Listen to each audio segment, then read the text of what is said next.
పఠామి సంస్కృతం నిత్యం వదామి సంస్కృతం సదా ధ్యాయామి సంస్కృతం సమ్యక్ వందే సంస్కృతమాతరం వందే సంస్కృతమాతరం వందే సంస్కృతమాతరం.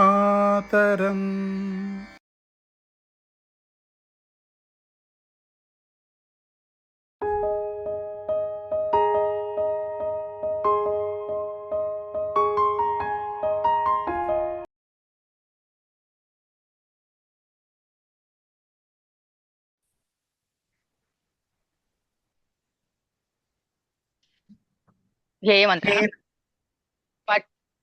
పఠామి సంస్కృతం నిత్యం వదామి సంస్కృతం సదా ధ్యాయామి సంస్కృతం సమ్యక్ వందే సంస్కృతమాతరం.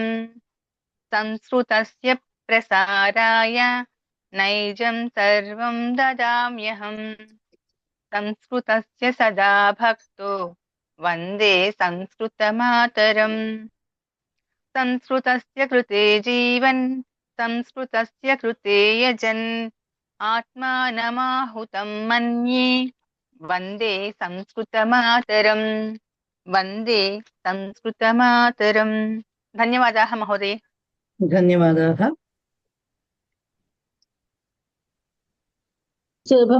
శుభమధ్యాహ్నः మహోదయే. శుభమధ్యాహ్నం.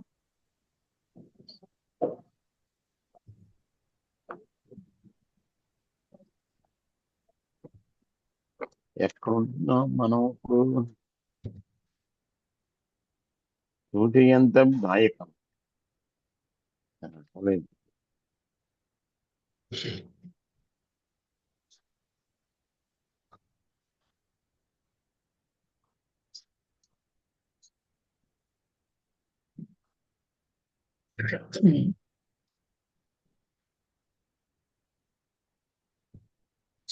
తృతీయః పాఠః తీయండి. తృతీయః పాఠః ఎవరి వాళ్ళ పేజ్ నెంబర్స్ చూసుకుని తీసుకోండి. సూక్తి.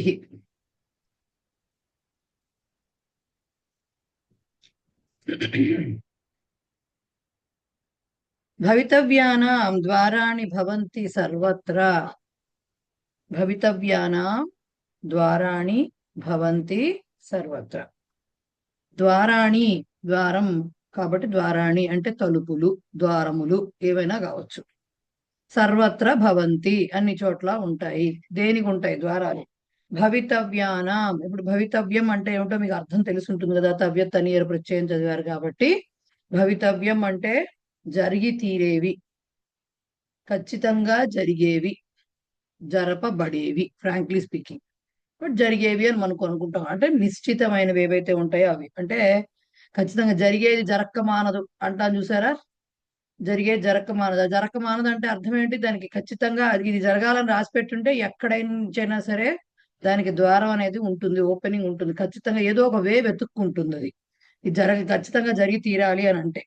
సో అదే చెప్తున్నారు. భవితవ్యం అనే మాటకు అర్థం అక్కడ విధి సంకల్పం అంటే అదే ఖచ్చితంగా నిర్ణయించబడినది ఏదైతే ఉందో, విధి నిర్ణయం ఎలా ఉంటుందో అది జరగడానికి కంపల్సరీగా అన్ని చోట్ల ద్వారాలు ఉంటాయి. ఎట్లా ఓట్ల నెరవేర్చుకుంటుంది అనమాట అది. అందుకనే మనకి తెలుగు పేపర్లో, అంటే ఇప్పుడు పేపర్లు ఎవరు తెప్పించుకుంటున్నారో తెలియదు, బట్ రాజకీయాల భవితవ్యం తేలేది నేడే ఇలాంటివి రాస్తారు చూసారా. ఫ్యూచర్ అనే ఉద్దేశంతో ఆ మాట అంటారు. అంటే అక్కడ ఫ్యూచర్ అనేది జరిగేది ఏమిటి, ఖచ్చితంగా జరిగేది ఏమిటి అనేది. ఇది కూడా అదే విషయం, నిశ్చయించబడింది. విధి నిర్ణయం ఎలా అయితే ఉందో దానికే అర్థం. అంతకుమించి అక్కడ కష్టమైన పదాలు లేవు. అంత మనం దాని గురించి డిస్కస్ చేసుకోవాల్సింది లేదు. తర్వాత మాత్రం చెప్పండి మూర్తి గారు. మొట్టమొదటే డౌట్ చెప్పండి సార్. అలా కాదు మేడం, నాకు డౌట్ ఏంటంటే ఈ తవ్యత్ తనీయర్ ప్రత్యయాలకి ఇటువంటి వాటికి కూడా విభక్తులు ఉంటాయా అన్నది. ఇప్పుడు అది షష్ఠి, అది ఏంటది? భవితవ్యానాం అంటే రామానాం అన్న టైప్ లో ఉంది కదా, అది అది విభక్తి అనండి. అది విభక్తే కదా సార్. ఒకటి చెప్పండి. తవ్య తనీయర్ పఠనీయ, పఠనీయ, పఠనీయం అని ఎప్పుడైతే లింగాలు ఉన్నాయని చెప్పామో మరి విభక్తి కూడా ఉంటుంది కదండి దానికి.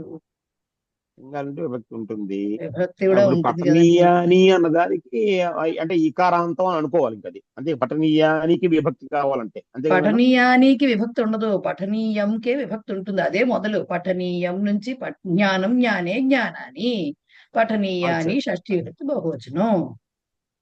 అంతే. Okay okay. Okay okay right. అంటే బేసిక్ గా పఠనీయం తీసుకోవాలి.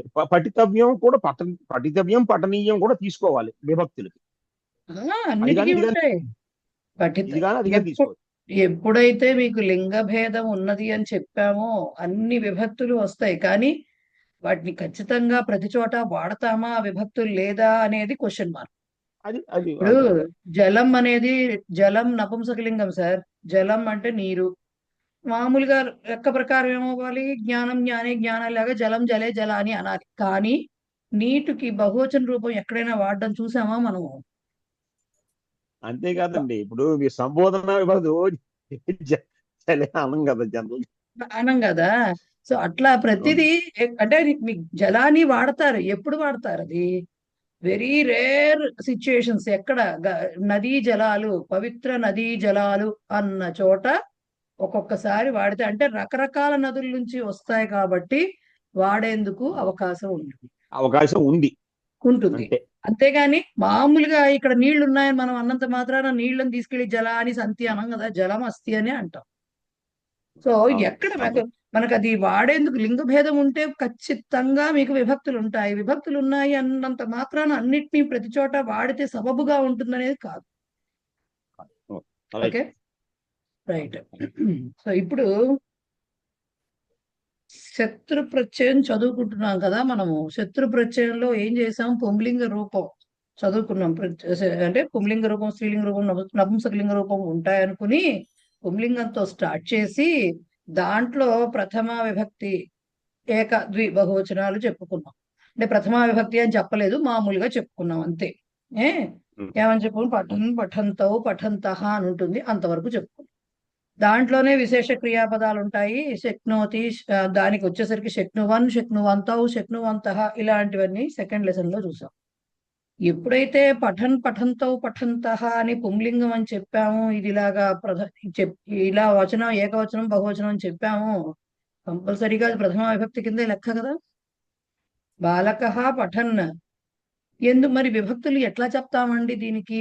అంటే ప్రథమ విభక్తి వరకు వచ్చేసరికి మీకు బాలకః పఠన్న నిద్రాం కరోతి అంటే అక్కడ కంటిన్యూస్ టెన్స్ చెప్తున్నట్లుగా అయిపోతుంది.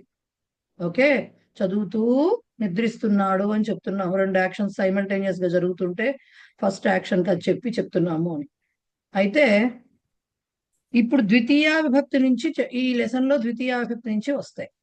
మరి విభక్తులు ఇలా వచ్చినప్పుడు వాటికి ఎలా చెప్తాము అంటే, ఇక్కడ మనం గుర్తుపెట్టుకోవాల్సింది ఏంటంటే శత్రు ప్రత్యయం అనేది విశేషణం కింద ఉపయోగిస్తుంది.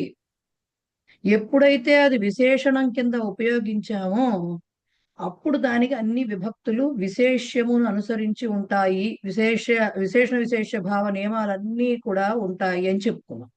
సో ఇప్పుడు ఇలా చెప్పాలనుకోండి, వాక్యం సపోజ్ మనము మామూలుగా ఇప్పటివరకు ఏం చదువుకున్నాం? వాక్యాలు బాలురు వెళుతూ మాట్లాడుతున్నారు ఇలా చెప్పాం. మహిళలు వండుతూ లేకపోతే ఇంకేదో చేస్తున్నారు, చదివిస్తున్నారు, ఇట్లా ఏదైనా చెప్పుకుంటాం. వాక్యాలన్నీ అలాగే చెప్పుకున్నాం ఇప్పటివరకు.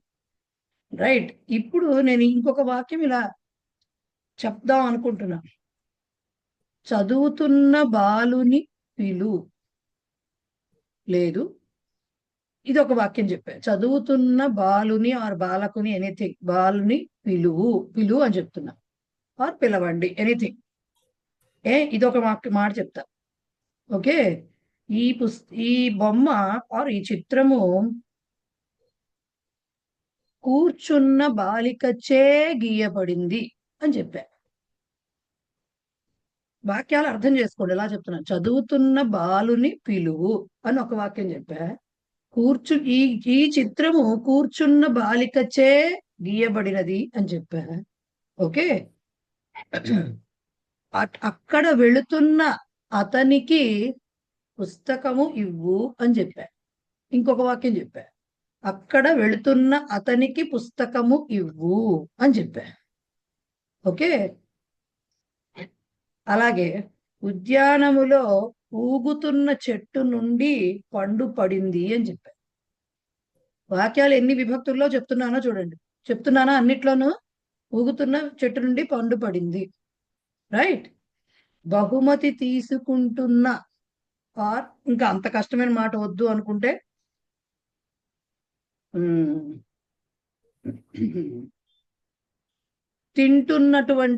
తింటున్నటువంటి విద్యార్థి యొక్క పేరు అశోకుడు.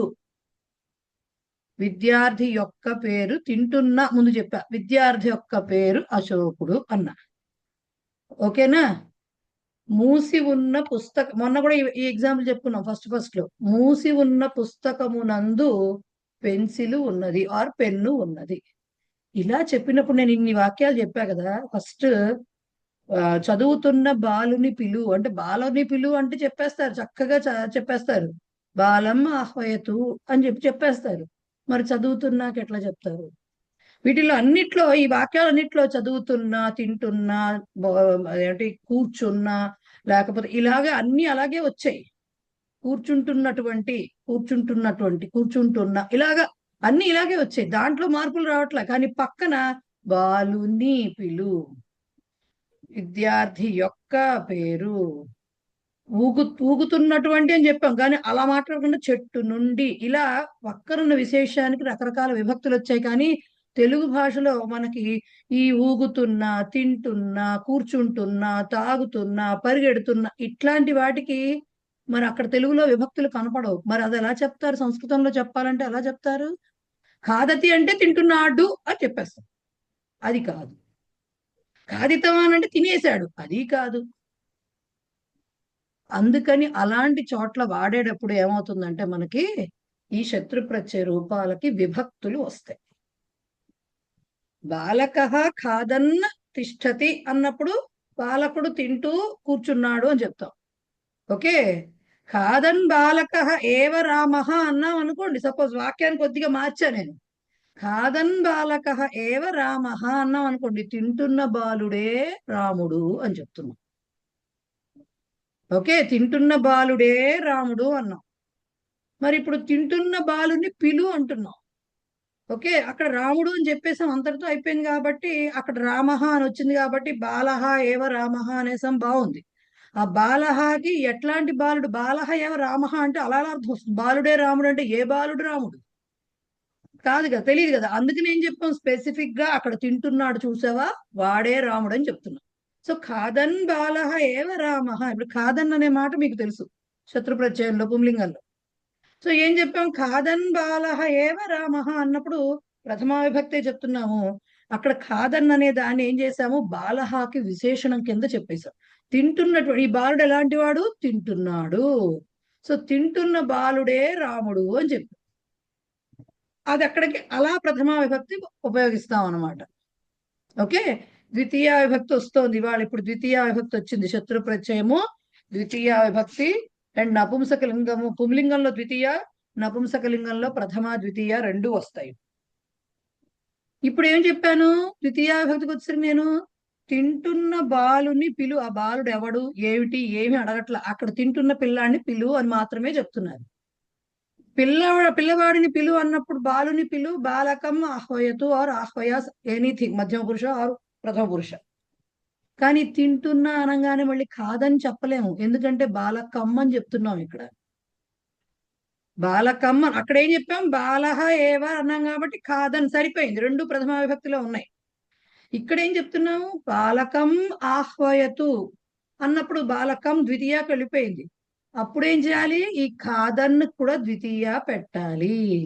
ఎలా వస్తుంది, ఖాదంతం అని ద్వితీయ వస్తుంది. సో ఇప్పుడు ఖాదంతం బాలకం ఆహ్వయతు అంటే తింటున్నటువంటి బాలుని పిలువు అని చెప్పటం. ఓకే. సో ఖాదంతం అనేది ద్వితీయ భక్తి. పిబంతం, పఠంతం, గాయంతం, ఏమంటారు, హసంతం, ధావంతం, లిఖంతం, ఇంకా వసంతం, ఏవైనా కానీ ఇప్పటి వరకు మీరు చదువుకున్నటువంటి పుంలింగ ఏమంటారు శత్రు ప్రత్యయాలకు అన్నిటికీ రూపాలు ఎలా వస్తాయి, ద్వితీయ విభక్తి ఏకవచనము పఠంతం అలా వస్తాయి. భవాన్ భవంతౌ భవంతః, భవంతం భవంతౌ భవతః, అలాగే పఠంతం పఠంతౌ పఠతః. ఈ పఠతః వేరు, లకారంలో పఠతః వేరు, రెండిటికి చాలా డిఫరెన్స్ ఉంది. ఈ పఠతః వేరు ఎలా తెలుస్తుందండి? వాక్య ప్రయోగంలో తెలిసిపోతుందండి. పఠతి పఠతః పఠంతి లకారంలో ద్వౌ బాలౌ పఠతః అది వేరు, క్రియాపదం అది. ఇక్కడ అట్లాగా అది విశేషణ పదం అవుతుంది. పఠతః బాలౌ ఆహ్వయతు అన్నప్పుడు ఇద్దరు బాలను బాలాన్ ఆహ్వయతు బహువచనంలో వస్తుంది ఇక్కడ శత్రు ప్రత్యయం. సో ఇప్పుడు పుంలింగంలో శత్రు ప్రత్యయంలో ద్వితీయ విభక్తి రూపాలు ఎలా ఉంటాయి? పఠంతం పఠంతౌ పఠతః, పఠంతః ఉండదు, పఠతః ఉంటుంది. లిఖంతం లిఖంతౌ లిఖతః, గాయంతం గాయంతౌ గాయతః, హసంతం హసంతౌ హసతః. ఇంకేం చెప్తున్నా, ఇంకా ఏమైనా కానీ క్రీడంతం క్రీడంతౌ క్రీడతః. ఓకే, ధావంతం ధావంతౌ ధావతః. ఇలాగా ద్వితీయ విభక్తికి ఏక ద్వివచనాలు బహువచనాలు వస్తాయి. మీకు డైరెక్ట్ గా మీకు ప్రవేశ పుస్తకంలో పచ్చని శబ్ద రూపాలు దీంట్లో కూడా ఇస్తారు. తర్వాత ఐ గెస్ తర్వాత కొంచెం రెండో మూడో విభక్తికి వెళ్ళాక అప్పుడు ఇస్తారు. ఇక్కడ వరకు ఇంతవరకే ఇచ్చారు, కానీ నెక్స్ట్ లెసన్ లో ఇస్తారు, మొత్తం టేబుల్ ఇచ్చేస్తారు, శబ్దరూపం మొత్తం ఇస్తారు. సో పుంలింగంలో ఇప్పుడు ద్వితీయ విభక్తి రూపాలు ఎలా వస్తాయి? పఠంతం పఠంతౌ పఠతః. సో ప్రథమ విభక్తి ద్వితీయ విభక్తి రెండు చెప్పుకుంటే ఒకసారి పఠన్ పఠంతౌ పఠంతః, అక్కడ నకారం ఉంటుంది. పఠన్ పఠంతౌ పఠంతః, పఠంతం పఠంతౌ పఠతః. ఓకే, సేమ్ కుర్వన్ కూడా కరోతి శక్నోతి వీటికి కూడా అంతే. కుర్వన్ వచ్చింది, కుర్వన్ కుర్వంతౌ కుర్వంతః, కుర్వంతం కుర్వంతౌ కుర్వతః. ఓకే, సో అలా అలా అన్నిటికీ కూడా రూపాలు శక్నోతి అన్నిటికీ అలా వస్తాయి అన్నమాట. సో ఒకసారి వాక్యాలు చూద్దాము. ఇప్పుడు ఇది తెలిసింది కాబట్టి రూపం, వాక్యాలు చూడండి ఒక్కసారి. పిత పఠంతం బాలం దృష్ట్వా హృష్టవాన్. పిత తండ్రి, పఠంతం బాలం చదువుతున్నటువంటి పిల్లవాడిని దృష్ట్వా చూసి, హృష్టవాన్ సంతోషించాడు. ఓకే, సంతోషించాడు. సో పఠంతం బాలం. ఓకే, జనాః వనం గచ్చంతం రామం అవలోక్య రుదితవంతః. జనాః జనులు, వనం అడవికి, గచ్చంతం రామం వెళుతున్నటువంటి రాముని, అవలోక్య అన్నా కూడా దృష్ట్వా అనే అర్థం, చూచి, రుదితవంతః ఏడ్చినారు ఆర్ ఏడ్చారు. ఓకే, ఏమొచ్చింది? గచ్చంతం గచ్చంతౌ గచ్చతః గచ్చతః. ఓకే, బహువచనం కూడా చెప్తున్నా ఒకసారి, అంటే అనుకున్నట్టు అవుతుంది కదా ఒకసారి అది. ఆరక్షకాః అపహరంతం చోరం బద్ధవంతః. ఆరక్షకాః రక్షక భటులు పోలీసులు, అపహరంతం దొంగతనం చేస్తున్నటువంటి ఆర్ అపహరిస్తున్న అని చెప్పుకోవాలి. చోరం దొంగను, బద్ధవంతః పట్టుకున్నారు, బంధించారు. పట్టుకున్నారు అనకంటే బంధించారు కరెక్ట్ మాట. ఇలాంటివన్నీ ట్రాన్స్లేషన్స్ కి ఇస్తారండి, కాబట్టి వర్డ్ టు వర్డ్ కరెక్ట్ గా తెలుసుకోవడం చాలా ఇంపార్టెంట్. అపహరంతం అపహరంతౌ అపహరతః. ఓకే, నెక్స్ట్ సహ పతంతం బాలం దృష్ట్వా హసితవాన్. అతడు పడుతున్న బాలుని చూసి, పతంతం బాలం పడుతున్న బాలుని చూసి నవ్వాడు. నవ్వాడు. పతంతం పతంతౌ పతతః. ఓకే, వ్యాప్నువంతం మేఘం దృష్ట్వా మయూరాః నర్తితవంతః. యాక్చువల్ గా వ్యాప్నోతి అంటే అర్థం ఏంటంటే వ్యాపిస్తున్నటువంటి అని అర్థం. ఆ స్ప్రెడ్ అవ్వడం, దానికే మనం తెలుగులో మామూలుగా మేఘం మబ్బులు ముసురుకుంటున్నాయి అంటాం చూసారు, అది తెలుగులోకి వచ్చిన కరెక్ట్ మీనింగ్. సో వ్యాప్నువంతం ముసురుకుంటున్నటువంటి మేఘం, మేఘాన్ని దృష్ట్వా చూసి, మయూరాః నర్తితవంతః నెమళ్ళు నాట్యం చేశాయి. వ్యాప్నువంతం ఇది శక్నోతి ఆప్నోతి, ఆప్నోతి నుంచి వచ్చింది ఇది. సో అక్కడ ప్రాప్నోతి ఒకటి చూసాము, ఇక్కడ వ్యాప్నోతి, వి ఆప్నోతి వ్యాప్నోతి. ఓకే, వి ఉపసర్గ దానికి, వి ప్లస్ ఆప్నోతి సంధి ప్రకారం వ్యాప్నోతి అయింది. సో వ్యాప్నువన్ అనేది మామూలుగా వస్తుంది. వ్యాప్నువన్, వ్యాప్నువంతౌ, వ్యాప్నువంతః ప్రథమ విభక్తి. వ్యాప్నువంతం, వ్యాప్నువంతౌ, వ్యాప్నువతః ఓకే ద్వితీయ విభక్తి వస్తుంది అట్లా. నెక్స్ట్ ధావంతం మృగం రామ అనుసృతవాన్. ధావంతం మృగం పరిగెడుతున్నటువంటి మృగమును ఆర్ జింకను ఆర్ లేడిని ఏదైనా చెప్పుకోవచ్చు. రామ అనుసృతవాన్ రాముడు అనుసరించాడు. ధావంతం, ధావంతౌ, ధావతః. ఓకే, నృత్యంతం మయూరం అవలోక్య సర్పాః పలాయితవంతః. ఇవి రెండు బద్ధ వైరులు కదా, జాతి వైరం వీటి రెండిటికి. కాబట్టి నృత్యంతం మయూరం అవలోక్య నర్తిస్తున్న నెమలిని చూసి, అవలోక్య చూసి, సర్పాః పలాయితవంతః పాములు పారిపోయినవి. సో నృత్యంతం, నృత్యంతౌ, నృత్యతః, నృత్యతః. నెక్స్ట్ నవనీతం చోరయంతం కృష్ణం గోపి భర్త్సితవతి. నవనీతం అంటే వెన్నను, చోరయంతం కృష్ణం దొంగిలిస్తున్న కృష్ణుని, గోపి గోపిక, భర్త్సితవతి నిందించినది ఆర్ తిట్టినది ఏదైనా అనొచ్చు. Okay, so చోరయంతం, చోరయంతౌ, చోరయతః, చోరయతః.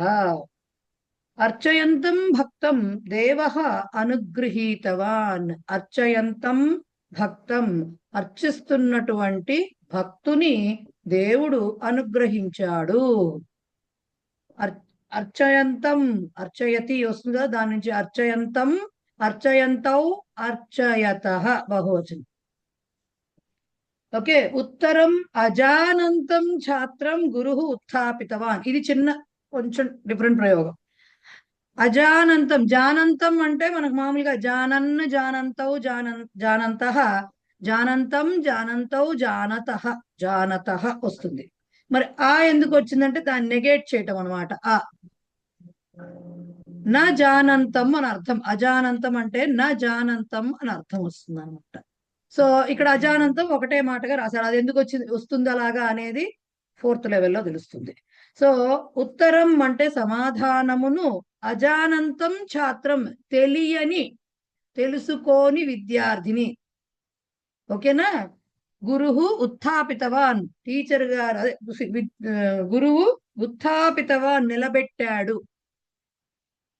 ఉత్థితవాన్ అంటే నిలబడటం, ఉత్థాపితవాన్ అంటే నిలబెట్టడం, స్టాండప్ అనడం అన్నమాట. రైట్. సో అజానంతం కూడా సేమ్ జానంతంకి ఎలా వస్తుందో దానికి కూడా అదే వస్తుంది. సో జానంతం, జానంతౌ, జానతః లాగానే అజానంతం, అజానంతౌ, అజానతః వస్తుంది. గాయంతం గాయకం జనాః ప్రశంసితవంతః. గాయంతం గాయకం పాడుతున్న గాయకుని జనులు ప్రశంసించారు. ఓకే, సో గాయంతం, గాయంతౌ, గాయతః. ఓకేనా.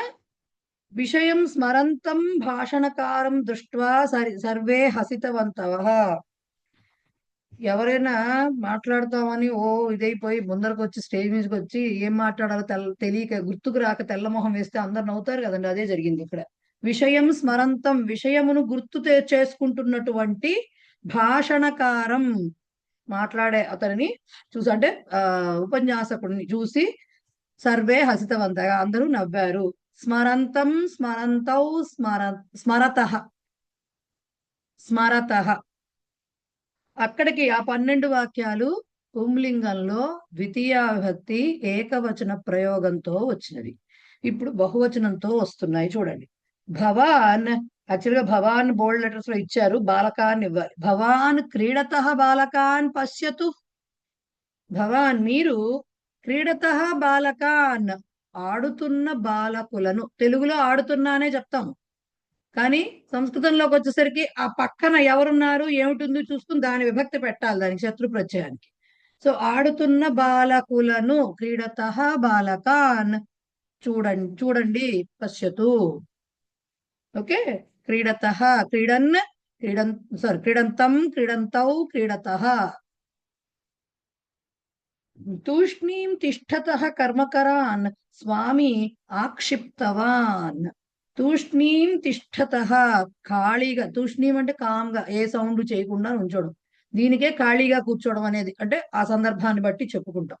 ఓకే, తూష్ణీం తిష్ట అని మామూలుగా అన్నారు అనుకోండి, మాట్లాడకుండా కూర్చో, కీప్ క్వైట్ అని చెప్పినట్టు. బట్ ఇక్కడ సందర్భం ప్రకారంగా ఖాళీగా అంటే ఏ పని చేయకుండా కూర్చున్నారనమాట. ఊరికే కూర్చున్నారంటారే అదనమాట.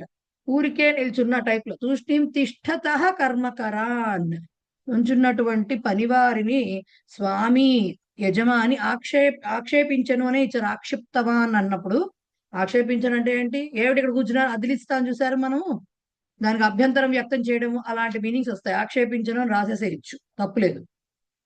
సో తిష్టంతం తిష్టంతౌ తిష్టతః. ఓకే, సమ్యక్ ఉత్తరం వదతః బాలకాన్ ఆచార్యః శ్లాఘితవాన్. చక్కగా సమ్యక్ చక్కగా సమాధానం, ఉత్తరం సమాధానమును, వదతః బాలకాన్ చెప్తున్నటువంటి బాలకులను ఆచార్యః గురువుగారు శ్లాఘితవాన్ మెచ్చుకున్నాడు. వదతః బాలకాన్ వచ్చింది. వదతః, వదంతం వదంతౌ వదతః. వేదం రక్షతః పండితాన్ కో వా న మానయతి. వేదం వేదం రక్షతః పండితాన్ ద్వితీయ విభక్తి వచ్చింది. వేదమును రక్షించు పండితులను కోవా న మానయతి, ఎవరు వాళ్ళని ఒప్పుకోరు అంటే గౌరవించరు అనర్థం. అంటే అందరూ గౌరవిస్తారు అని చెప్పడం అనమాట. ఎవరు మాత్రం వాళ్ళని గౌరవించరు, వాళ్ళకి విలువ ఇవ్వరు, అట్లాంటి క్వశ్చన్ అనమాట. రక్షంతం రక్షంతౌ రక్షతః. ఓకే, ద్వితీయ విభక్తి. నిందతః దుర్జనాన్ జనాః దూరీకుర్వంతి. ఎప్పుడు నిందిస్తూ ఉండే దుర్జనులను, మామూలు జనులు అంటే చెడ్డవారిని జనులు దూరంగా పెడతారు. దూరీకుర్వంతి, దూరంగా పెడతారు, దూరం చేసుకుంటారు అని అర్థం అనమాట. సో నిందతః జనాన్. సో నిందంతం నిందంతౌ నిందతః. రైట్. న్యాయం అనుసరతః అధికారిణః సర్వే ఆద్రియంతే. ఆద్రియంతే అంటే కూడా గౌరవిస్తారు అనే అర్థం, గౌరవిస్తున్నారు. సో న్యాయం అనుసరతః అధికారిణః ఏమిటండి, చూడటానికి ప్రథమా విభక్తిలా ఉంది కానీ గుణి అని అనిపిస్తుంది మనకి, కానీ గుణిన్ శబ్దం గుర్తు తెచ్చుకోవాలి. అధికారి అనే మాట ఎప్పుడైతే వచ్చిందో గుణిన్ గుణినౌ గుణినః, గుణినం గుణినౌ గుణినః అనే వస్తుంది. ద్వితీయ విభక్తి బహువచనం కూడా గుణినహానే వస్తుంది. సో అధికారిణః ఇక్కడ ద్వితీయ బహువచనంలో ఉంది కాబట్టి అనుసరతః, అనుసరంతం అనుసరంతౌ అనుసరతః అధికారిణః అంటే న్యాయమును అనుసరించు అధికారులను అందరూ గౌరవిస్తున్నారు. ఓకే. లిఖతః ఛాత్రాన్ మా ఆహ్వయ. రాస్తున్న విద్యార్థులను పిలవకు. మా ఆహ్వయ, పిలవకు. మధ్యమ పురుషులో ఉంది కాబట్టి పిలవకు అని చెప్పేయాలి అంతే. ఓకే. లిఖతః లిఖంతం లిఖంతౌ లిఖతః. మార్గం పృచ్ఛంతం పాంథం ప్రతి మార్గం దర్శితవాన్. ఇది మళ్ళీ ఏకవచన ప్రయోగమే వచ్చింది. పాంథః అంటే బాటసారి, ప్యాసింజర్. పాంథః అంటే సో పాంథం ప్రతి, మార్గం పృచ్ఛంతం దారిని అడుగుతున్నటువంటి బాటసారిని, ప్రతి మార్గం దర్శితవా బాటసారికి అంటే తెలుగులో చెప్పాడు బాటసారికి దారిని చూపాడు. ఏమని, మార్గం దర్శితవా దారిని చూపాడు. సో పృచ్ఛంతం పృచ్ఛంతౌ పృచ్ఛతః. ఓకేనా? ఇదండి మోకాలి కుర్చీని సంస్కృతంలో ఏం కుర్చీ? మా చిన్నప్పుడు సరిగా చదవకపోతే మోకాలి కుర్చీ వేయించేవాడు. గోడ కుర్చీ ఏమో తెలియదు సార్, ఈ మధ్యకాలంలో ఎవరు వేయించట్లేదు కదా, అందుకని దాన్ని ఏమంటారు తెలియదు. ఓకే. నండూరి ఆంజనేయ ప్రసాద్ గారు చెప్పండి సార్, అన్మ్యూట్ చేసుకొని చెప్పండి సార్. మహోదయ నమస్కార. ఇక్కడ ఈ వేదం రక్షతః పండితాన్ కో వా న మానయతి అనేది కో శబ్దం వచ్చింది కదండి. కహ కౌ కే కా కే కాహ ఈ ప్రయోగాలు తెలుసు. ఈ కో ప్రయోగం గురించి కొంచెం చెప్తారా? కొంచెం ఏం కర్మము, కొన్ని 3-4 పాఠాలు ఆగితే మొత్తంగా చెప్తాను. కో విసర్గ అనేది సంధి. కహ, కహానే ఆహా. అండి కో కింద మారింది. మనకు పరిచయాలో బ్రీఫ్ గా ఇస్తారు దాని గురించి. విసర్గ ఓకారంగా మారుతుంది, రేఫగా మారుతుంది, సకారంగా మారుతుంది అని ఇలా చెప్తారు. అక్కడ అంతవరకే చెప్పి వదిలేస్తారు. విసర్గ సంధి లోపల. వల్ల అది ఓ కింద మారింది అనమాట కహ అనేది. అస్తు మహోదయ, అస్తు మహోదయ, ఓకే, అది ఏ అస్తు. కండిషన్స్ లో అలా మారుతుంది అనేది శుభ్రంగా 3-4 పాఠాల్లో విసర్గ సంధి చదువుకుంటారు. ఇప్పుడే అస్తు ఇది మహోదయ, రైట్. ఎస్, ధన్యవాదాలు. క్లియర్ ఇక్కడికి. Yes, clear clear. ఓకే. ఇప్పుడు పుంలింగంలో ప్రథమ ద్వితీయ అయిపోయినాయి. శత్రు ప్రత్యయ రూపాలు విశేష క్రియాపదాలతో సహా చెప్పుకున్నాము. ఇప్పుడు నపుంసకలింగం ఎందుకు ఇచ్చారండి? అసలు తృతీయ ఇవన్నీ ఇవ్వకుండా నపుంసకలింగం ఎందుకు ఇచ్చారు ఇక్కడ ప్రథమ ద్వితీయాల్లో? ఎందుకు అంటే నపుంసకలింగంలో తృతీయ విభక్తి నుంచి మొత్తం పుంలింగంలానే ఉంటుందా ఉండదా? మనం చిన్నప్పటి నుంచి ఇన్ ద సెన్స్ ప్రవేశం నుంచి అదే చదువుకున్నామా లేదా?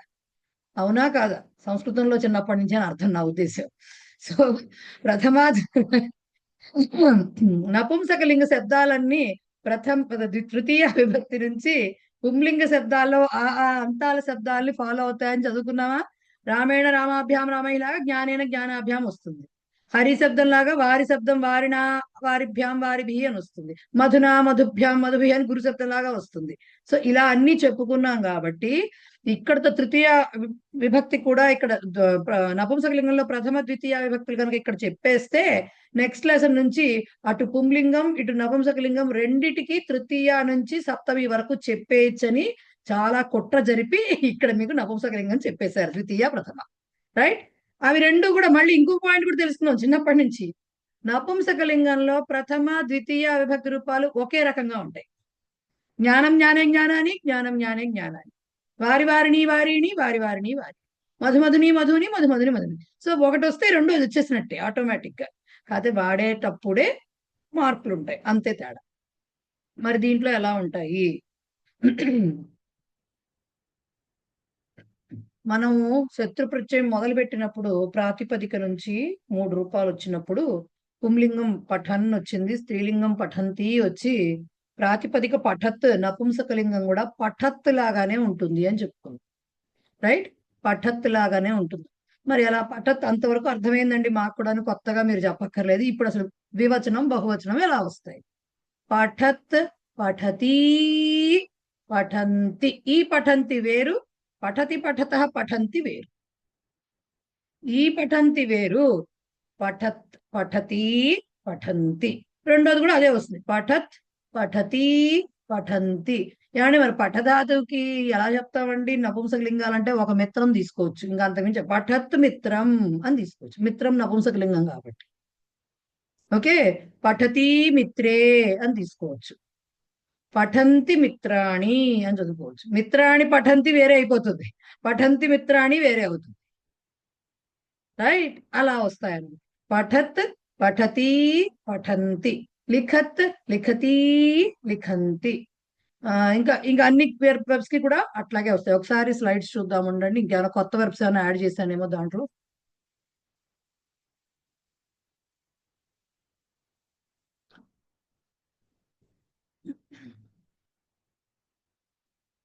సో ఇది ద్వితీయ విభక్తిదే. ఇంకాను పఠంతం పఠంతో పఠత వరుసగా కొన్ని ఇచ్చాను. కుర్వంతం కుర్వంతో కుర్వత, శృణ్వంతం శృణ్వంతో శృణ్వత, ఇలా కొన్ని ఇచ్చాను నేను ఇక్కడ. ఇవి ద్వితీయ విభక్తి, ఇందాక మనం చదువుకున్నవేను.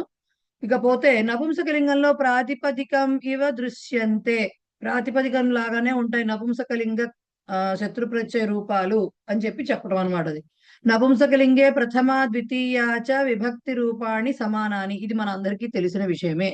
ఉదాహరణంగా పఠత్ లిఖత్ గచ్చత్ పశ్చత్ ప్రవిశత్ స్ఫురత్ కుర్వత్ వికసత్, ఇలా ఎగ్జాంపుల్స్ ఇచ్చావు. దీనికి ధాతువు పఠ అయితే ప్రథమ ద్వితీయ కూడా రెండు కలిపి ఇచ్చేసాను ఇక్కడే. సో అవే ఇచ్చాను, వేరే పెద్దగా కొత్తవి ఏమీ లేదు. పఠత్ పఠతి పఠంతి, ఇది రూపాలు. ద్వితీయ కూడా పఠత్ పఠతి పఠంతి, లిఖత్ లిఖతి లిఖంతి, కుర్వత్ కుర్వతి కుర్వంతి, ఇవే రూపాలు వస్తాయి.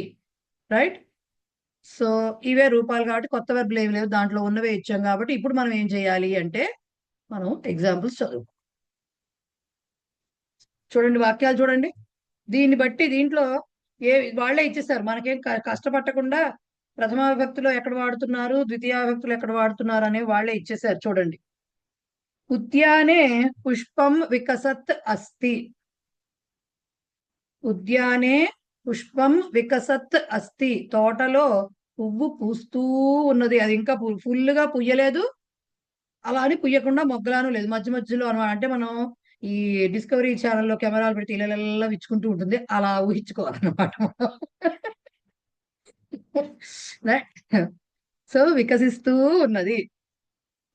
నెక్స్ట్ సంస్కృత. చూడండి, నపుంసకలింగ పదాలు చెప్పమంటే సడన్ గా గుర్తుకు రావు కదా మనకి, అంటే ఎలా చెప్పొచ్చు అనేవి. వీళ్ళు ఎన్ని ఇచ్చారు చూడండి, 15 వాక్యాలు ఇచ్చారు ఏకంగా.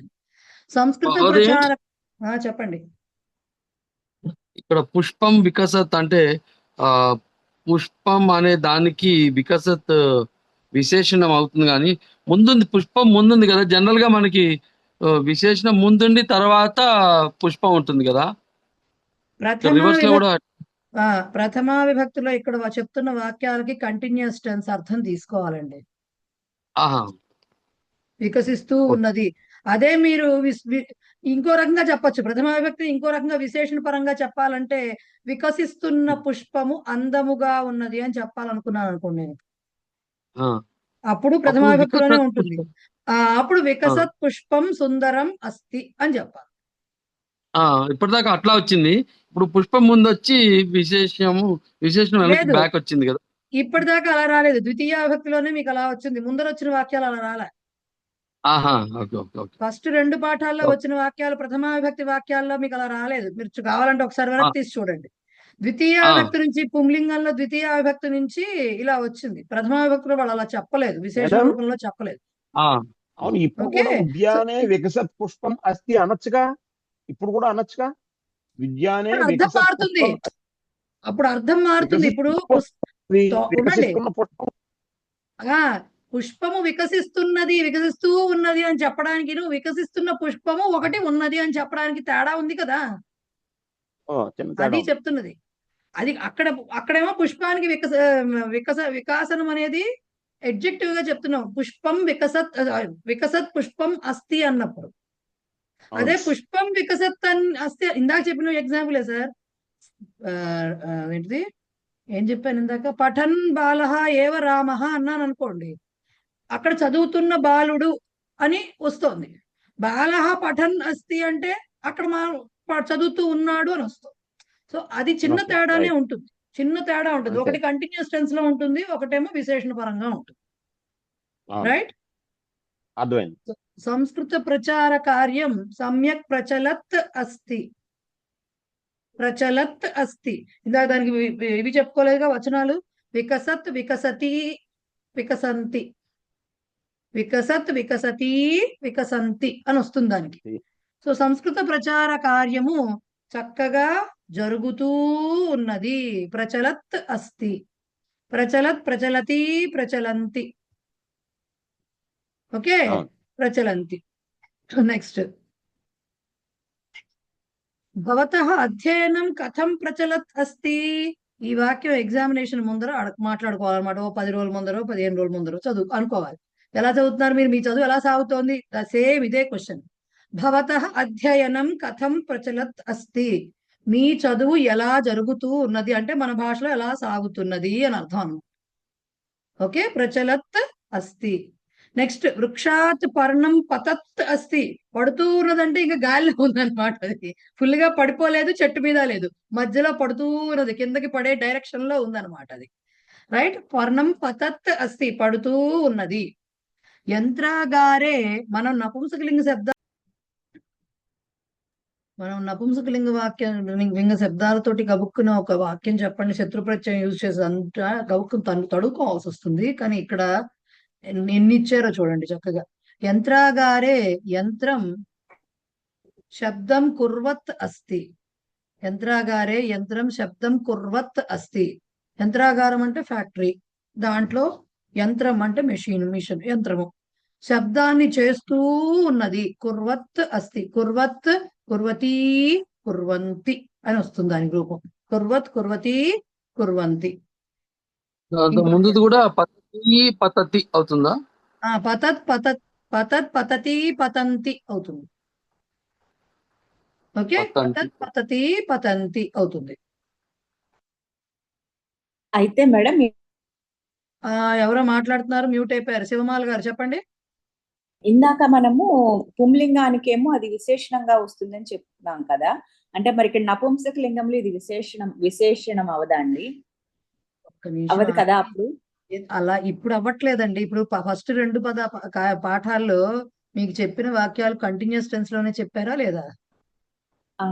తర్వాత ద్వితీయ విభక్తికి వచ్చేసరికి ఇలాగ వాడతారు, విశేషణం కింద ఎట్లా వాడతారు అనేది ప్రథమ విభక్తిది కూడా ఉపయోగించి చెప్పానా లేదా? ఇందా నుంచి వాక్యాలు అసలు అవ్వాలి కదా. రెండో ద్వితీయ విభక్తి కింద ఉంది, అవి వచ్చినప్పుడు తెలుస్తాయి కదా. 5 వాక్యాలే అయినాయి. మీకు అప్పుడే డౌట్ వస్తే నేను ఏం చెప్పను. ఒకసారి కానివ్వండి, ఈ లెసన్ అయిపోతే ఇవన్నీ అయిపోతే మీకే తెలుస్తుంది. ఇప్పుడు ఇందాక చెప్పుకున్నాం విశేషణం కింద రావట్లేదా అంటే దానికి అర్థం చెప్పుకున్నాం. పుష్పం వికసత్ అస్తి అనే దానికి, వికసత్ పుష్పం అస్తి అనే దానికి చిన్న డిఫరెన్సే ఉంటుంది. ఉద్యానే పుష్పం వికసత్ అస్తి అంటే కంటిన్యూస్ టెన్స్ లో తాత్కాలిక వర్తమాన కాలంలో చెప్తున్నారు. ఉద్యానవనంలో పువ్వు పూస్తూ ఉన్నది అని చెప్పుకుంటాం దానికి అర్థం. అలా కాకుండా ఉద్యానే ఏకం వికసత్ పుష్పం అస్తి, ఏకం వచ్చినా రాకపోయినా వికసత్ పుష్పం అస్తి అన్నారు అనుకోండి, అప్పుడు ఉద్యానవనంలో వికసిస్తున్న పువ్వు ఉన్నది అన్నాం. సో పువ్వు ఉన్నది ఎలాంటి పువ్వు? ఇప్పుడు అన్వయరచన చేస్తున్నారు కదా అందరూ. పువ్వు ఉన్నది అస్తి, కిం అస్తి, పుష్పం అస్తి, కీదృశం పుష్పం, వికసత్ పుష్పం. సో అలా చెప్పినప్పుడు పూస్తున్న పువ్వు ఉన్నది అన్నప్పుడు అక్కడ విశేషణంగా వాడతారు. ఇక్కడ వరకు చెప్పిన ఈ 5 వాక్యాలు అయితే మీకు ఇంకా విశేషణం కింద చెప్పట్లా, కంటిన్యూస్ టెన్స్ కింద చెప్తున్నారు. విశేషణం కింద కూడా వస్తాయి, అవన్నీ కూడా వస్తాయి. ఓకే, వినండి ఒకసారి. జలబంధాత్ జలం నిర్గచ్చత్ అస్తి. జలబంధాత్ అంటే బ్రిడ్జ్ అండి. బ్రిడ్జ్ కడతారు కదా, నీళ్ళకి బ్రిడ్జ్ మన అన్ని చోట్ల తెలుసు కదా, నాగార్జున సాగర్ డ్యామ్స్ అంటారు కదా, డ్యామ్ ఉంటుంది, దాని నుంచి జలం నిర్గచ్చత్ అస్తి. దాని నుంచి నిర్గచ్చతి అంటే బయటికి రావడం, యాక్చువల్ గా బయటికి వెళ్ళిపోవడం అని అర్థం అనమాట. సో బయటకి వస్తూ ఉన్నది, బయటికి వెళుతూ ఉన్నది జలం నిర్గచ్చత్ అస్తి. ఓకే, ఇదే వాక్యాన్ని విశేషణ పరంగా చెప్పుకోవాలనుకోండి, జలబంధాత్ నిర్గచ్చత్ జలం క్షేత్రం సస్యశ్యామలం కరోతి అన్నాం అనుకోండి, ఇంకా పెద్ద వాక్యం అవుతుంది. డ్యామ్ నుంచి, ఆనకట్ట బాగుంది నుంచి మేడం, కరెక్ట్, బాగుంది ఇది ఎగ్జాంపుల్. వస్తున్నటువంటి నీరు క్షేత్రం అంటే పొలమును సస్యశ్యామలము చేస్తున్నది. అక్కడ విశేషణం అయిపోయింది, ఇక్కడ విశేషణం వస్తూ ఉన్నది, అంతవరకే చెప్పారు. సో జలం నిర్గచ్చత్ అస్తి, నిర్గచ్చత్, నిర్గచ్చతి, నిర్గచ్చంతి. రైట్, బహువచనం అయితే. చుల్లే ఉపరి పాత్రే స్థితం క్షీరం ఉద్గచ్చత్ అస్తి. చుల్లేహ ఉపరి, పొయ్యి మీద. మనందరికీ చాలా సార్లు పొంగిపోవడాలు అవన్నీ అలవాటే కదా. చుల్లేహ ఉపరి, పొయ్యి మీద, పాత్రే స్థితం క్షీరం, పాత్రలో ఉన్నటువంటి పాలు, ఉద్గచ్చత్ అస్తి, పొంగుతూ ఉన్నది. అంటే మనం తెలుగులో చెప్పాలంటే పాలు పొంగుతూ ఉన్నది అనం కదా, ఉన్నవి అనే చెప్తాం. ఇక్కడ మీరు చూస్తే స్థితం క్షీరం, క్తా ప్రత్యయము విశేషణంగా ఉంది క్షీరానికి. స్థితం తా ప్రత్యయం ఇంతవరకు మీరు అలా చెప్పలేదు కదా. కర్మణిలో ఎంతసేపు మీరు కర్మణి ప్రయోగంలో భూతకాలంలో వాడారు. ఇక్కడ చూడండి స్థితం క్షీరం. ఎందుకు? తా ప్రత్యయాలు, తవతు ప్రత్యయాలు కూడా వాడతారు విశేషణాల కింద. ఓకే, సో అందుకని స్థితం క్షీరం, దాంట్లో ఉన్నటువంటి ఆల్రెడీ ఉన్నాయి దాంట్లో పాలు, అందుకని స్థితం అన్నారు. క్షీరం ఉద్గచ్చత్ అస్తి, ఉద్గచ్చత్, ఉద్గచ్చతి, ఉద్గచ్చంతి. బట్ ఈ ఉద్గచ్చంతి అనే మాట మనం వాడతామా లేదా, ఎక్కడ వాడాల్సి వస్తుంది అనేది ఆ కేసెస్ చాలా రేర్. రైట్, అది. నెక్స్ట్, శబ్దం కుర్వత్ లోకయానం మార్గే తిష్టతి. ఓకే, ఇక్కడ ఈ వాక్యం అర్థం తెలుసుకోండి. శబ్దం కుర్వత్ లోకయానం మార్గే అతిష్టత్, ఇక్కడ విశేషణంగా వచ్చింది. శబ్దమును చేస్తున్నటువంటి లోకయానం. లోకయానం శబ్దము చేస్తూ అని చెప్పట్లా అక్కడ వాళ్ళు, దీన్నే మార్చి చెప్పచ్చు. లోకయానం శబ్దం కుర్వత్ మార్గే తిష్టతి అని చిన్నగా మార్చారనుకోండి, అప్పుడేమొస్తుంది? లోకయానం అంటే వెహికల్, బస్సు శబ్దము చేస్తూ మార్గములో ఉన్నది అని చెప్తాం, కానీ వాళ్ళు అలా చెప్పట్లా, శబ్దము చేస్తున్న లోకయానము అంటున్నారు. అందుకని శబ్దం కుర్వత్ లోకయానం, ఇది విశేషణం కింద ఉంది ఇక్కడ. అసలు వెయిట్ చేయాలి, అందుకే ఒక అసలు అన్ని వాక్యాలు చదువుకున్న తర్వాత అప్పుడు డౌట్లు రావాలి మనకి, రైట్? కానీ మనకి ఏంటంటే మేడం మాకు ఏంటి సార్ అమ్మ లోకయానం మార్గే అతిష్టత్ అని ఇచ్చారమ్మా మాకు. అతిష్టతే, నేను తిష్టతే అన్నాలేమోనండి. అతిష్టత్ ఉన్నది, పాస్ట్ టెన్సే. అతిష్టతే ఉంది నా పుస్తకంలో కూడా, తిష్టతే అని చదివానేమో పొరపాటు నేను. అతిష్టత్. ఓకే, మనం తెలుసుకుంటున్నప్పుడు ఏమవుతుందంటే అది రెండిటిగా అప్లై చేసేయడం బిగిన్ చేసేస్తుంది బ్రెయిన్, నాకైనా అంతే. సో ఇప్పుడు ఇక్కడ విశేషణం కింద ఇచ్చారు, శబ్దం కుర్వత్ లోకయానం విశేషణం కింద ఇచ్చారు. నెక్స్ట్, నశ్యత్ వస్త్రం నిర్ధనే ఖేదం జనయతి, ఇక్కడ కూడా విశేషణమే. నశ్యత్ వస్త్రం, నశిస్తున్నటువంటి వస్త్రము, నిర్ధనే పేదవాడి యందు, అంటే పేదవాడి మనసులో అనుకోవాలి మనం, వాడి యందు విచారాన్ని కలిగిస్తున్నది, ఖేదం జనయతి. అంతే కదా, వాడి దగ్గర బట్టలు ఉండవు, ఉన్న బట్టలు కూడా, వస్త్రం కూడా వాడికి క్షీణించిపోతుంటే వాడికి విచారమే కదా కలిగేది. సో వస్త్రం నిర్ధనే అంటే అనొచ్చు, కానీ ఆ వస్త్రం ఎలాంటిది? మామూలు బట్ట అయితే వాడికి ఎందుకు బాధ ఉంటుంది? క్షీణిస్తున్న, నశిస్తున్న వస్త్రం, జీర్ణిస్తున్న వస్త్రం. కాబట్టి ఏంటి, నశ్యత్ వస్త్రం, అది కూడా దానికి విశేషణమైంది ఇక్కడ. అలా కాకుండా నిర్ధనస్య వస్త్రం సారీ ఏంటది, నశ్యత్ అస్తి అన్నాం అనుకోండి, చిన్న చిన్న మార్పులు చెప్తున్నా అంతే నేను. నిర్ధనస్య వస్త్రం నశ్యత్ అస్తి అన్నాం అనుకోండి, పేదవాని బట్ట వస్త్రము నశిస్తూ ఉన్నది. అక్కడ అదే నశ్యత్తు, అదే వస్త్రం, జస్ట్ వాడుకలో ఏమైంది, ఈ వాక్యంలో వాళ్ళ పుస్తకంలో ఇచ్చిన వాక్యంలో అది విశేషణం కింద ఉంది, నేను చెప్పిన వాక్యంలో అది కంటిన్యూస్ టెన్స్ కింద ఉంది. అర్థమవుతుందా? చిన్న చిన్న డిఫరెన్సెస్ ఉంటాయి. అందుకని మనము వాక్య నిర్మాణం చేస్తున్నప్పుడు మనం ఎలా చెప్దాం అనుకుంటున్నామో చూసుకుంటూ రాయాలి. ఓకే, నెక్స్ట్, విమానం శబ్దం కుర్వత్ ఆకాశాత్ అపతత్, ఇక్కడ మళ్ళీ కంటిన్యూస్ టెన్సే. విమానము శబ్దము చేస్తూ ఆకాశము నుండి పడినది, అంతేగాని శబ్దం కుర్వత్ విమానం అని చెప్పలే వాళ్ళు, విమానము శబ్దము చేస్తూ పడింది అన్నాం. ఓకే, సో ఇక్కడ కూడా మళ్ళీ కుర్వత్, కుర్వతి, కుర్వంతి, నశ్యత్, నశ్యతి, నశ్యంతి, అలాగే వస్తాయి రూపాలన్నీ కూడా. నెక్స్ట్, స్ఫురత్ నేత్రం శుభం అశుభం వా సూచయతి, ఇది చాలా మందికి నమ్మకాలు ఉంటాయి కదా, కొన్ని ఎడం కన్ను అదిరింది, కుడి కన్ను అదిరింది, ఇంకేదో అయింది, ఇలాంటివి అనుకుంటారు. స్ఫురత్ నేత్రం, అదురుతున్న కన్ను, స్ఫురత్ నేత్రం, అదురుతున్న కన్ను విశేషణంలో ఉంది ఇక్కడ. ఒట్టి కన్ను ఎందుకు చూపిస్తుంది శుభాన్ని అశుభాన్ని? కాదు, అదురుతున్నటువంటి ఎటువంటి కన్ను చూపిస్తుంది, అక్కడ విశేషణంగా ఉంది. ఓకే, శుభం అశుభం వా ఏంటది, సూచయతి, శుభాన్ని గాని అంటే ఏదో మగవాళ్ళకి ఈ కన్ను, ఆడవాళ్ళకి ఏవో చాలా లెక్కలు ఉంటాయి కదా, శకునాల లెక్కలు. సో సూచిస్తుంది, శుభాన్ని గాని అశుభాన్ని గాని సూచిస్తుంది. ఏది? స్ఫురత్ నేత్రం, స్ఫురత్, స్ఫురతి, స్ఫురంతి. ఓకే, స్ఫురంతి. నెక్స్ట్ స్ఫురంతి చూడండి, ఇక్కడ స్ఫురత్ నేత్రంలో విశేషణం కింద వాడారు దాన్ని. నెక్స్ట్ చూడండి, ఆకాశే నక్షత్రాణి స్ఫురంతి సంతి, అంతే చెప్పారు. ఆకాశములో నక్షత్రములు మిలమిలలాడుతున్నవి, మెరుస్తున్నవి, మెరుస్తూ ఉన్నవి. ఇక్కడ స్ఫురంతి సంతి, నక్షత్రాన్ని స్ఫురంతి అంటే అయిపోయింది కదండి, మళ్ళీ సంతి ఎందుకు పెట్టారు? మామూలుగా మీరు ఆకాశే నక్షత్రాన్ని స్ఫురంతి అంటే కూడా వాక్యం కరెక్టే, కానీ అక్కడ స్ఫురంతి ఎలా వచ్చింది? లకార రూపం వచ్చింది, మెరుస్తున్నవి అని అక్కడతో ఆపేశారు. ఇక్కడ స్ఫురంతి సంతి అని మళ్ళీ ఇంకోటి పెట్టారు అనగానే మీకు డౌట్ రావాలి, అమ్మో ఇదేదో తేడా కొడుతుంది అని. అప్పుడేమవుతుంది? మెరుస్తూ దీర్ఘం పెట్టాలి దీనికి అని. దీన్నే విశేషణంగా చెప్పుకుంటే ఆకాశే స్ఫురంతి నక్షత్రాణి హృదయేషు హర్షం జనయంతి, జనానాం హృదయేషు హర్షం జనయంతి అంటే అలా అనిపిస్తుంది కదా. సో అది అక్కడ విశేషణంగా ఉంటుంది. ఎన్ని అంటే అర్థం చేసుకుంటే చాలా బాగుంటుంది, అంటే అన్ని భలే మ్యాచింగ్ చేసుకుంటూ దాన్ని ఆ టాలీ చేసుకుంటే, అర్థం కాకపోతే కన్ఫ్యూజన్ గా ఉంటుంది. ఓకే, సో ఇది ఆకాశే నక్షత్రాణి స్ఫురంతి సంతి అన్న చోట స్ఫురంతి అనేది లకారంలో లేదు, అది కంటిన్యూస్ టెన్స్ లో ఉంది. అందుకనే పక్కన సంతి అని యాక్చువల్ క్రియాపదం ఇచ్చారు. ఓకే. మార్గే యానాని గచ్చంతి సంతి, ఇది బహువచనంలో ఇచ్చింది, ఇది కూడా కంటిన్యూస్ టెన్సే. మార్గమందు వాహనములు వెళ్తూ ఉన్నవి, కంటిన్యూస్ టెన్స్ లో ఉంది.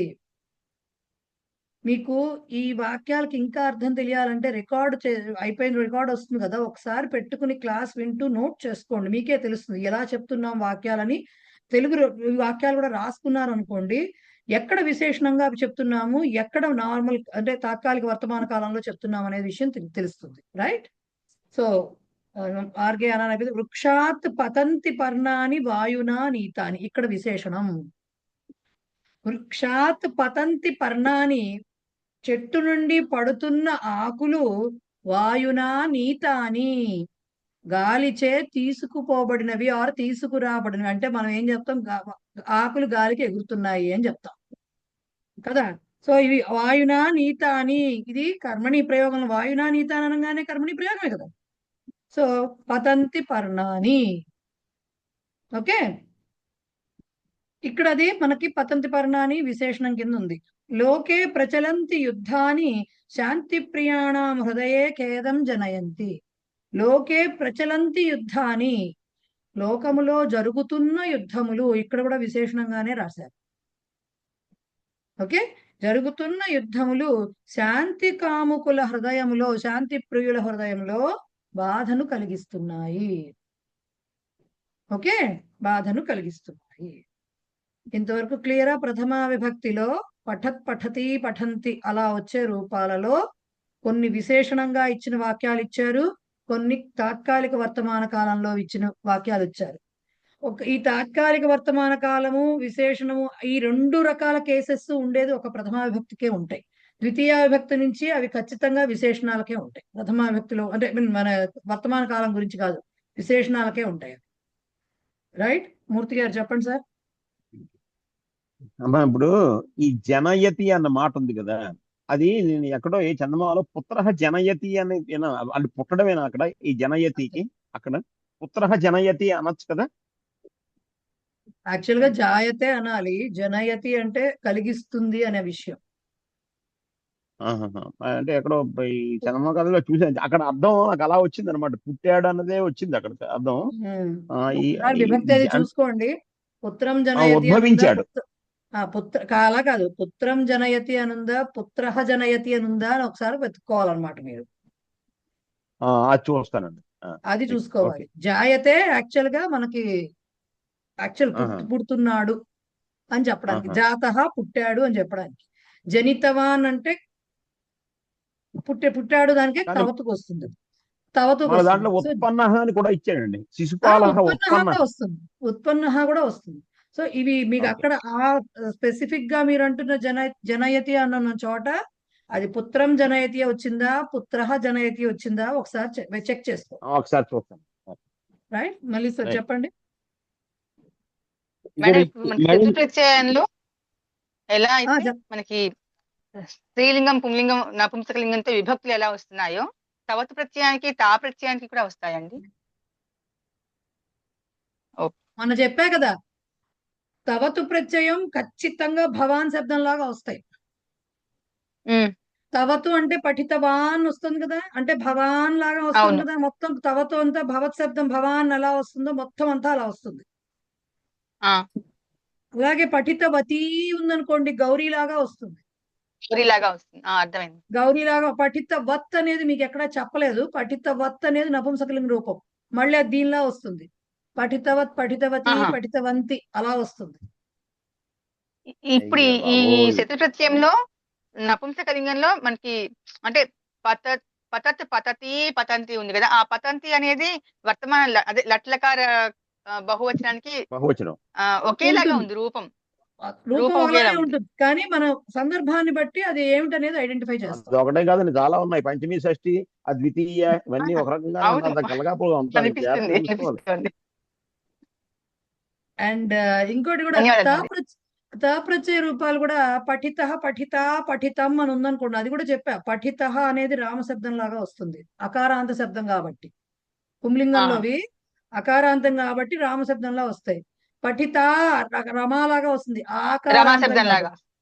పఠితం జ్ఞాన శబ్దం లాగా వస్తాయి, మళ్ళీ జ్ఞాన అకారాంత శబ్దం లాగా కాబట్టి. ఓకే, కాకపోతే మీకు ఎక్కడ అవి సరే. వాడలేదు. ఇప్పుడు ఇప్పుడు ఎక్కడైతే స్థితం క్షీరం వాడారో అట్లాగా ఆ ఎలా చెప్పొచ్చు అంటే శాలాం దాంట్లో ఆగత ఉన్నటువంటి శాలాం ఆగతః బాలకః తస్య స్థానే ఉపవిష్టవాన్ అని చెప్పాం అనుకోండి. ఆగతః అంటే వచ్చిన బాలుడు, ఆల్రెడీ వచ్చేసిన వచ్చేసాడు, అక్కడ వాళ్ళు విశేషంగా చెప్తున్నాం. ఆగతః బాలకః అనుకుంటుంది. ఇంకొకటి ఇలా చెప్పాం అనుకోండి, వెళ్ళినట్టు తవతతోటి కర్తరిలో అలా చెప్పాను. ఈ గంధాతువుకి తవతు తా రెండు వాడచ్చు కదా కర్తరిలో. దీన్నే అవును. సేమ్ వాక్యాన్నే ఆగతవాన్ బాలకః అని కూడా చెప్పొచ్చు. శాలాం ఆగతవాన్ బాలకః, శాలాం అలా కూడా ఆగతవాన్ చెప్పచ్చు అన్నమాట. బాలకః, శాలాం ఆగతవాన్ బాలకః తస్య స్థానే ఉపవిష్టవాన్ అని కూడా చెప్పచ్చు. ఒక దీనికి మాత్రమే, అతని స్థానంలో అన్నిటికీ అలాంటి ఫ్లెక్సిబిలిటీ ఉండదు కదా, అన్నిటికీ అలాంటి ఉండదు కదా, అలా అన్నమాట. పుస్తకము చదివిన అతని చేత వివరణ ఇవ్వబడింది అన్నాం అనుకోండి. ఇది వాక్యం చెప్తున్నాను చూడండి. ఇవి మనకి వినడానికి చాలా ఈజీగా అనిపిస్తాయి. పుస్తకము చదివిన అని చెప్తున్నా, చదువుతున్నా అంటల్లా నేను. పుస్తకము చదివిన అతని చేత వివరణ ఇవ్వబడింది. అప్పుడు ఎలా వస్తుంది? ముందు మనం ఎక్కడ తీసుకోవాలంటే అతని చేత వివరణ ఇవ్వబడింది ఇంతవరకే రాయాలి. ఫస్ట్ అతని చేత అంటే తేన వివరణం దత్తం అయిపోయింది. తేన వివరణం దత్తం. ఇప్పుడు ఈ తేనాకి ఎలాంటి వాడు? చదివిన అని చెప్తున్నాం. చదవడం అయిపోయింది, చదువుతున్నా అంటల్లా. చదువుతున్నా అంటే శత్రు ప్రత్యయం వచ్చేస్తుంది. ఓకే, కానీ కాదు, చదివిన అంటున్నాం అంటే ఆల్రెడీ వాడు చదివేసి చెప్తున్నాడు.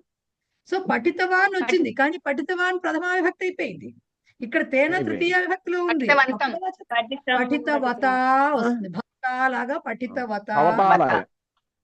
సో పఠితవత ఇప్పుడు ఏం చదివాడు? నెక్స్ట్ క్వశ్చన్, పుస్తకం పఠితవత తేన వివరణం దత్తం. ఇలా రాసుకో. ఎందుకు ఎప్పుడు విశేషణాలుగా వాడతాము తవతో అంటున్నారు ఇలాంటి చోట్ల, ఇలాంటి చోట. పుత్ర జనయతి పుత్రం జనయతి అర్థాలు ఏంటి?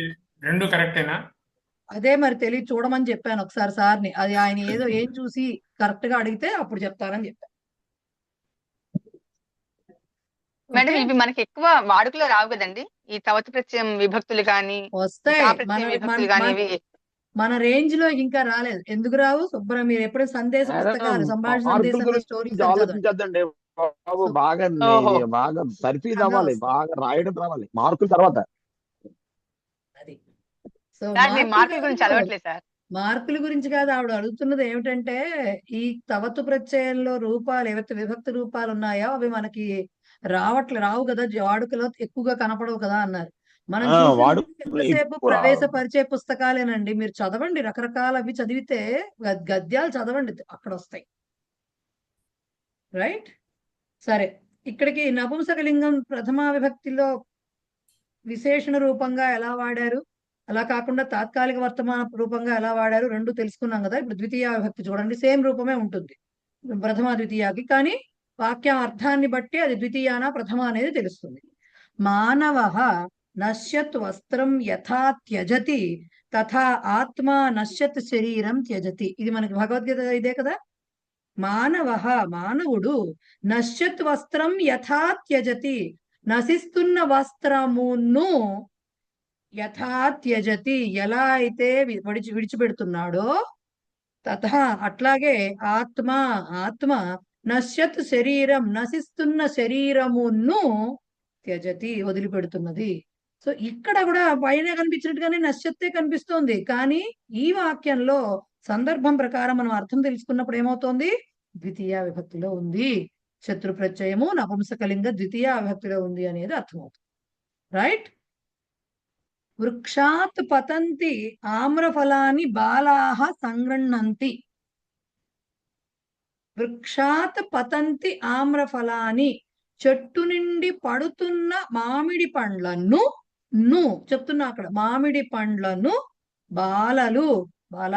బాలలు సంగృహంతి పోగు చేసుకుంటున్నారు, వారు తీసుకుంటున్నారు, ఏరుకుంటున్నారు మన భాషలో చెప్పాలంటే. రైట్, ఏరుకుంటున్నారు. సో పతంతి ఆమ్ర ఫలాన్ని చూడటానికి ప్రథమా విభక్తిలో ఉంది, కానీ ఇక్కడది ద్వితీయ విభక్తిలో ఉంది. అలాగే సమ్యక్ కార్యం అకుర్వత్ యంత్రం తత్ర తంత్రజ్ఞ సమీకరోతి. ఇందాక అజానంతం వచ్చినట్టుగానే అకుర్వత్ వచ్చింది ఇక్కడ. నా కుర్వత్ అని అర్థం అనమాట. సో సమ్యక్ కార్యం సరిగ్గా పని అకుర్వత్ యంత్రం చేయని యంత్రమును, సరిగ్గా పని చేయని యంత్రమును అంటే రిపేర్ వచ్చిందనమాట. యంత్రమును తంత్రజ్ఞ అంటే మెకానిక్, బాగు చేసేవాడు, రిపేర్. దానికే చెప్పారు మీకు అక్కడ ఇంజనీర్ అని చెప్పారు వాళ్ళు ఏకంగా తంత్రజ్ఞకి. వాళ్ళు సమీకరోతి అంటే సమీకరించుకోవడం అంటే మన తెలుగు భాషలో ఏంటంటే అన్ని పోగు చేసుకోవడం అని అర్థం. సమీకరోతి అంటే అతను సరి చేస్తాడు అని అర్థం. ఇక్కడ సరి చేస్తున్నాడు అంటే బాగు చేస్తున్నాడు అని అర్థం. సమంగా సమీకరోతి అంటే సమంగా ఒక్క నిమిషం సమీకరోతి అంటే సమంగా చేస్తున్నాడు. సమంగా చేయడం అంటే ఏంటి? ఈక్వల్ గా అన్ని కట్ చేసి పెట్టాడని కాదు, సరిగ్గా పనిచేసేలా చేస్తున్నాడు.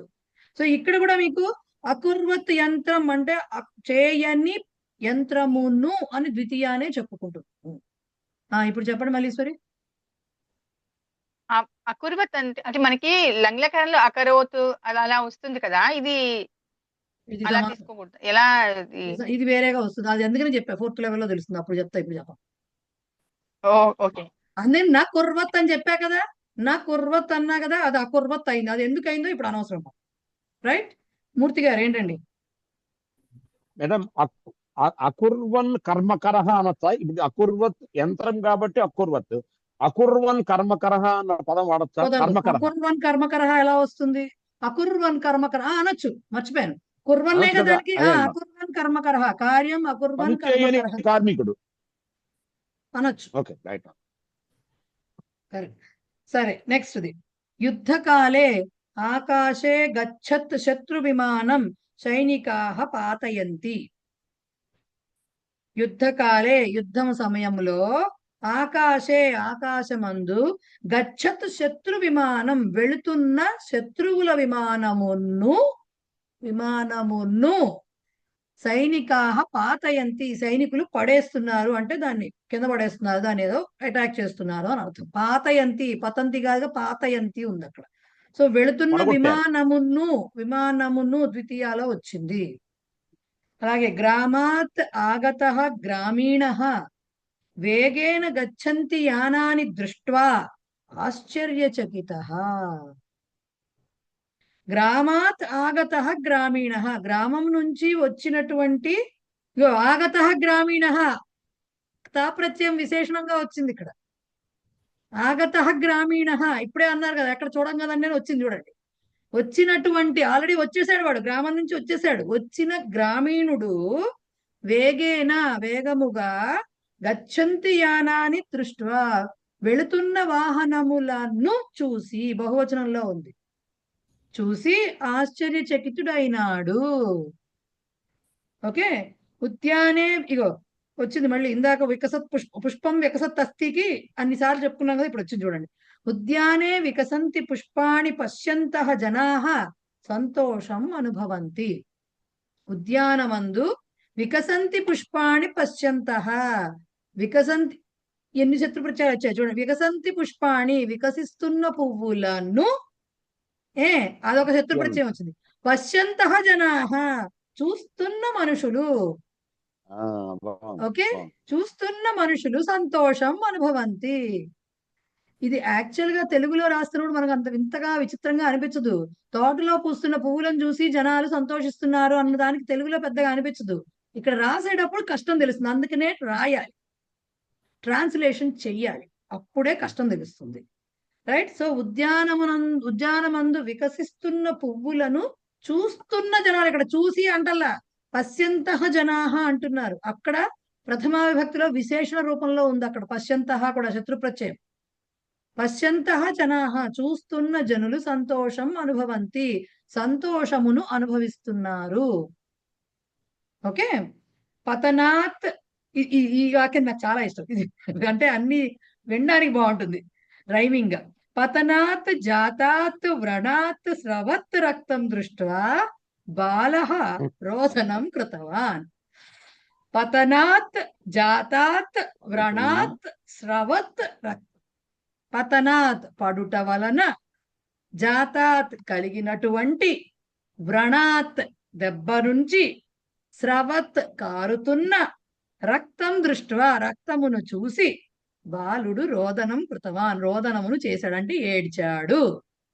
ఇక్కడ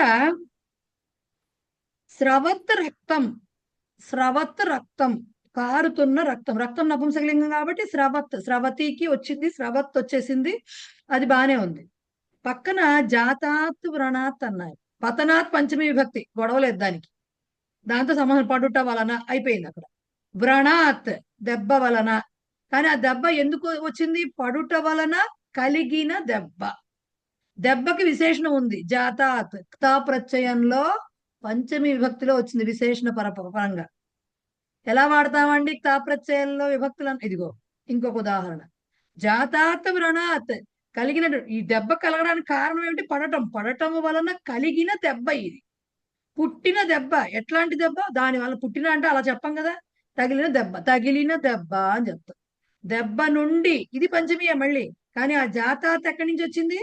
క్తా ప్రత్యయంలో పంచమి విభక్తి, అది విశేషణంగా ఉంది వ్రణాత్కి, కాబట్టి అది పంచమి విభక్తిలో వచ్చింది క్తా ప్రత్యయం. స్రవత్ రక్తం మన ఏరియా ఆఫ్ ఇంట్రెస్ట్ ప్రస్తుతం. ఒక్క నిమిషం సార్, స్రవత్ రక్తం మన ఏరియా ఆఫ్ ఇంట్రెస్ట్ ప్రస్తుతం. ఎందుకు? నపుంసకలింగ ద్వితీయ విభక్తి కాబట్టి, శత్రు ప్రత్యయం. రక్తమును చూసి బాలుడు ఏడిచాడు. వాడికి యాక్చువల్ గా చూడకపోతే వాడు ఏడవడు, దెబ్బ తగిలి రక్తం కారడం చూసిన దగ్గర నుంచి ఏడుపు వస్తుంది వాడికి. కరెక్ట్ కదా? క్రోధనం కృతం. ఇప్పుడు చెప్పండి మూర్తి గారు. మేడం ఇది చాలా ఇంట్రెస్టింగ్ గా ఉంది, చెప్తుంటేనే చాలా బాగుంది. పతనాత్ జాతాత్ వ్రణాత్ స్రవత్ రక్తం దృష్ట్వా రుదన్ బాలః మూర్ఛాభవత్. మూర్ఛాభవత్ అంటే అలా ఎలా అంటారు? రుదన్ బాలః మూర్ఛితవాన్ అనాలి అప్పుడు. రుదన్ బాలః మూర్ఛితవాన్, అక్కడ కూడా ఒకటి వేసి వచ్చు. ఇంకోటి పెట్టుకోవచ్చు, ఇంకోటి పెట్టుకోవచ్చు. ఇక మీరు అటాచ్ చేసుకుంటూ మీకు వెళ్ళిపోవడమే, ఎక్కడికంటే రైలు పెట్టి అతికించుకుంటూ వెళ్ళిపోవడమే అనమాట. మొన్న అలా చేశాను నేను దాంట్లోను, మీరు అడిగారు కూడా. ఇంకోటి చెప్పుకోవచ్చు, రుదన్ బాలః. ఓకే, ఇంకా ఇంకా చెప్పుకోవచ్చు. ఇంకా అంటే స్త్రీలింగ శబ్దాలు రాలేదు కాబట్టి మీకు ఏమని చెప్పొచ్చు? ఇంకా పశ్యంతం జనకం, అది కూడా చెప్పుకోవచ్చు. ఇంక చెప్పుకుంటూ వెళ్ళండి అటాచ్ చేసుకుంటూ. అవును, పశ్యంతం జనకం ఉక్తవాన్, అది కూడా చెప్పొచ్చు కదా. సో ఇలాగ మనం ఏం చెప్దాం అనుకుంటున్నామో ఆ వాక్యం జాగ్రత్తగా స్ప్లిట్ చేసి ఎక్కడి నుంచి మొదలెట్టాలి చూసుకుంటూ రాస్తే విశేష భావ నియమాలు ప్రత్యయ చాలా బ్యూటిఫుల్ గా ఉంటుంది. నిజంగా గనక కరెక్ట్ గా రాయగలిగితే మాత్రం అందంగా. ఇప్పుడు ఈ వాక్యం ఎంత అందంగా ఉంది చూడండి. పక్క అర్థమేమో పిల్లాడు ఏడుస్తున్నాడు, అది అవే ఆనందకరమైన విషయం కాదు, కానీ వాక్య నిర్మాణం ఎంత అందంగా ఉంది చూడండి. అది బ్యూటీ, రైట్? ఈ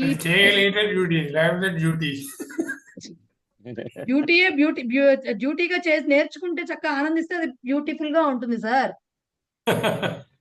రైట్?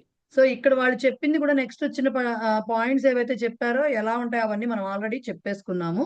అదిగో ఒకటే ఏంటి, వికసత్ పుష్పం, అదే ద్వివచన ప్రయోగం కూడా ఎలా ఉంటుందో చెప్పారు. వికసత్ పుష్పం, స్ఫురతి నక్షత్రే అని ఇచ్చారు. అంటే వికసతి పుష్పే ద్వివచనంలో చెప్పుకోవాలంటే ఒకటే విశేషం తీసుకుంటే వికసత్ పుష్పం, వికసతి పుష్పే, వికసంతి పుష్పాణి. స్ఫురత్ నక్షత్రం, స్ఫురతి నక్షత్రే, స్ఫురంతి నక్షత్రాణి. గచ్చతి యానం, గచ్చతి యానే, గచ్చంతి యానాని. అంతే, వాళ్ళు చెప్పిన అవే పాయింట్లు, అంతకుమించి అక్కడ ఏమీ లేదు. రైట్? క్లియరా? ఇంతవరకు అర్థమైందా? పుంలింగంలో శత్రు ప్రత్యయంలో పుంలింగ ప్రథమ ద్వితీయ, అలాగే మన నపుంసకలింగంలో ప్రథమ ద్వితీయ. క్లియర్ కదా? ఇప్పుడు మనకి ఇవిడేరు శివమాల గారు, ఇప్పుడు అర్థమైందండి ఎలా వచ్చినాయో? ఉన్నారా అసలు మీరు? ఉన్నారండి, అర్థమయ్యాయి. ఇప్పుడు అర్థమయ్యాయి కదా? అది కాస్త టైం ఇస్తే పాపం అర్థం అవుతాయి. రైట్, ఎక్సర్సైజ్ తర్వాత చేద్దామా? ఎక్సర్సైజ్ తర్వాత చేసుకుందామా? నెక్స్ట్ క్లాస్ లో చేసుకుందాం. కాస్త చూసుకుని రండి, ఇవన్నీ ఒకసారి నెమరు వేసుకుని రండి, నెక్స్ట్ క్లాస్ లో చేసుకుందాం. రైట్? ప్రహేళిక.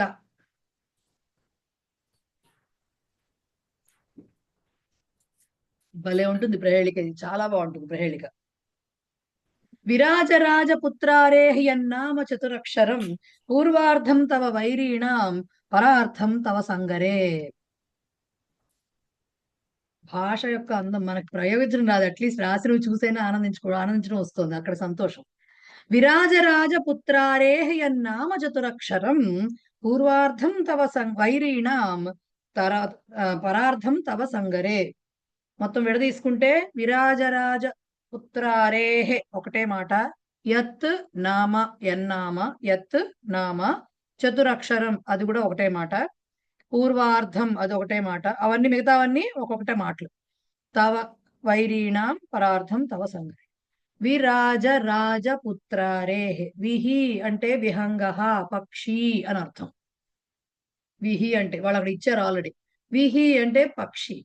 విరాజ అంటే పక్షులకు రాజు. ఎవరు? గరుత్మంతుడు. పక్షులకు రాజు గరుత్మంతుడు.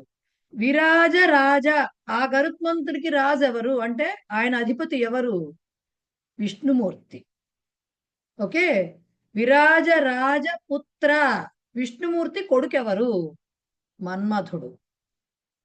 విష్ణుమూర్తి కొడుకెవరు? మన్మధుడు. పుత్ర అరేహే, అరిహి అంటే శత్రువు. విరాజ రాజ పుత్ర అరిహి, ఆ అరేహే అంటే షష్ఠీ విభక్తి వచ్చింది అక్కడ. పుత్ర అరి ఎవరు? ఇప్పుడు ఆయన మన్మధుడికి శత్రువు ఎవరు? ఎవరు? ఆయన తగలబెట్టింది ఎవరు? ఆయన శివుడు. సో విరాజరాజ పుత్రారేహ అన్న పదానికి అర్థం ఏంటంటే శివస్య అని అర్థం. శివుని యొక్క విహి పక్షి, విరాజ పక్షులకు రాజు, విరాజరాజ పక్షుల రాజు అయినటువంటి గరుత్మంతుడి యొక్క రాజు అంటే విష్ణుమూర్తి. విరాజరాజ పుత్ర అంటే మన్మథ, విష్ణుమూర్తి యొక్క కొడుకు మన్మథుడు. విరాజరాజ పుత్ర అరిహి అంటే మన్మధుని యొక్క శత్రువు అంటే శివుడు.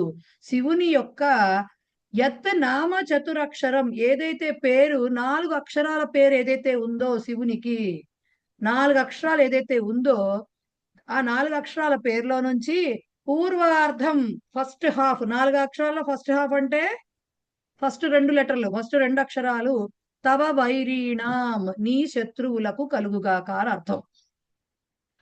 ఫస్ట్ హాఫ్ 4 అక్షరాల శివుని పేరులో మొదటి భాగము, మొదటి సగభాగం అంటే మొదటి 2 అక్షరాలు నీ శత్రువులకు, పరార్థం తర్వాత 2 అక్షరాలు అంటే సెకండ్ హాఫ్ ఏదైతే ఉందో రెండవ సగభాగము, మిగిలిన 2 అక్షరాలు తవ నీకు. ఎక్కడ ఇదంతా? సంగరే, యుద్ధే. అంటే ఏం చెప్తున్నారు?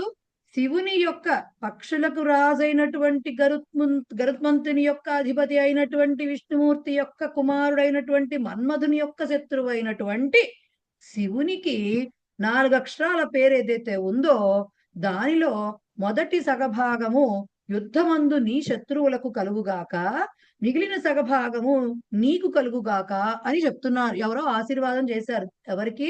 ఒక రాజుకి. ఏమిటి దీనికి అర్థము? మృత్యుంజయ, వైరులకు మృత్యువు, నీ శత్రువులకు మృత్యువు, యుద్ధంలో నీకు జయము.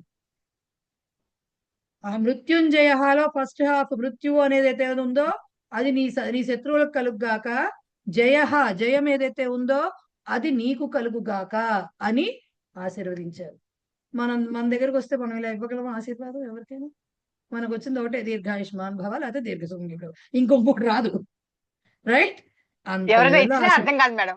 మనకి ఎవరైనా ఇచ్చినా కూడా, మాకైతే ఎవరికైనా ఇచ్చినా కూడా అర్థం కాదు. అంటే ఇప్పుడు కొంచెం కనీసం మళ్ళీ ఒకసారి చెప్పండి అని ఆశీర్వాదం మాట దేవుడు దండం పెట్టు ఆపేసి పుస్తకం పెన్ను పట్టుకుని రాసుకుని డిక్షనరీ వెతుక్కుంటాం. ఇప్పుడు అట్లీస్ట్ ఆ తెలివి వచ్చింది ఇప్పటికి కొంచెం. కానీ అసలు అంటే అంత చదువుకుని అంత పండితులు అలా ఆశీర్వచనం చేసేవారు అనమాట ఇది వరకు. రైట్? విరాజరాజ పుత్రారే యన్నామ చతురక్షరం పూర్వార్ధం తవ వైరీణాం పరార్థం తవ సంగరే. క్లియర్? అర్థమైంది కదా ఇది? ఒక్కసారి సంగరే కొంచెం చెప్తారా కొత్తగా? సంగరే సప్తమి విభక్తి అండి. యుద్ధే, సంగరహ యుద్ధము, యుద్ధం. అది కూడా వాళ్ళు ఆశీగా చేశారు. ఇంత కాంప్లికేట్.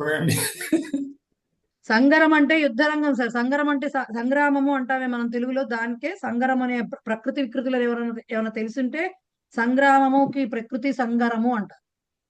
అదే సంగర, అదే దానికే సంగరే సప్తమి విభక్తి వచ్చింది. అంటే ఇంత కాంప్లికేటెడ్ ఆశువుగా చెప్పడం చాలా గొప్ప. ఆశువుగా మనం అంత పండితులు ఉన్నటువంటి భూమి మనది. మనకు వచ్చేసరికి అర్థం చేసుకోవడానికి కూడా కష్టపడాల్సి వస్తుంది. వచ్చిన సమస్య అది. రైట్? సుభాషితాలు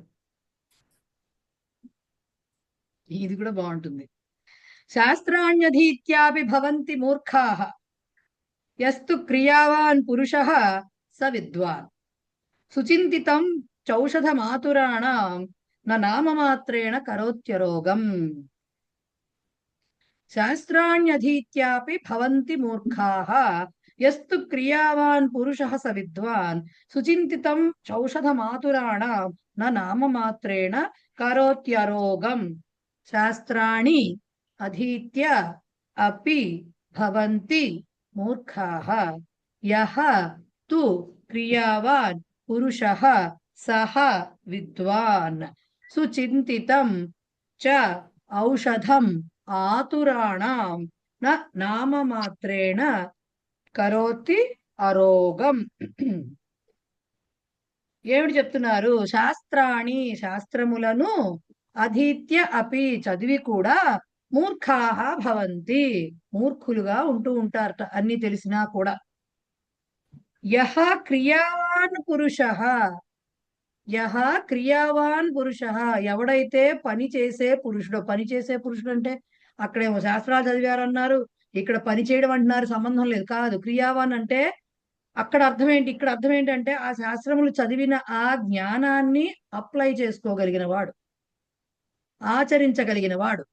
ఊరికే చదివేస్తే సరిపోదు కదా, దాన్ని ఆచరించగలిగిన వాడు ఎవరైతే ఉన్నాడో సహ విద్వాన్, అతడే విద్వాంసుడు. ఓకే, సో ఇప్పుడు నెక్స్ట్ ఏం చెప్తున్నా? సుచింతితం అంటే బాగా ఆలోచించబడినది. ఓకే, బాగా ఆలోచించబడినది. ఏంటది? ఔషధం అంటే మందు.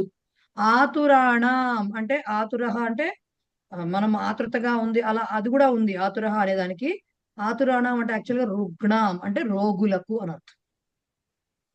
రోగులకు ఆతురాణం అన్నప్పుడు ఓకే, సఫరింగ్ పీపుల్ ఎవరైతే ఉన్నారో వాళ్ళు.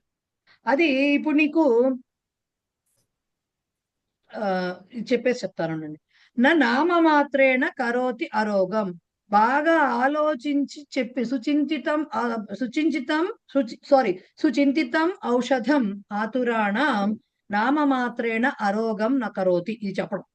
బాగా ఆలోచించి ఔషధం పేరు చెప్పినంత మాత్రాన రోగులకు నామమాత్రేణ అంటే ఆ నామమాత్రంగా చెప్పిన ఆ పేరు చెప్పినంత మాత్రాన రోగులకు అరోగాన్ని కలిగించదు. అంటే వాళ్ళ యొక్క రోగాన్ని తొలగించదు. ఏం చేస్తే తొలగుతుంది రోగం అనేది? నీకు మందు పేరు తెలిస్తే చేయదు. మందు పేరు తెలిసినంత మాత్రం డోలో 650 వేసుకో అన్నంత మాత్రాన వేసుకుంటాను నేను, లేకపోతే వాడికి తెలిసినా సరే. మనకు తెలుసు ఏదో దేనికో జ్వరానికి వస్తుంది, అది ఇప్పుడు అందరూ అదేగా, అందరిలో ఉంటున్నాయి కావి. అవి వేసుకోవాలని తెలిస్తే సరిపోదు. వీడికి 102 జ్వరం వస్తే ఓ పక్కన అది వేసుకుంటే తగ్గుతుంది. అంటే వేసుకోవాలని వీడికి తెలుసు, ఇంత జ్వరం వస్తే ఈ మందు వేసుకోవాలని వాడికి తెలుసు, కానీ వాడికి తెలుసు అంతవరకే. ఆ అంతవరకే పేరు మాత్రంగా తెలిసినంత మాత్రాన ఉపయోగం ఏముంది? అది ఆచరించాలి, వేసుకుంటే తగ్గుతుంది. అలాగే శాస్త్రాధ్యయనం చేసినంత మాత్రాన ఏమీ ఒరగదు. శాస్త్రాల్లో ఏమైతే నేర్చుకున్నామో అవి అప్లై చేసుకుంటే వాటి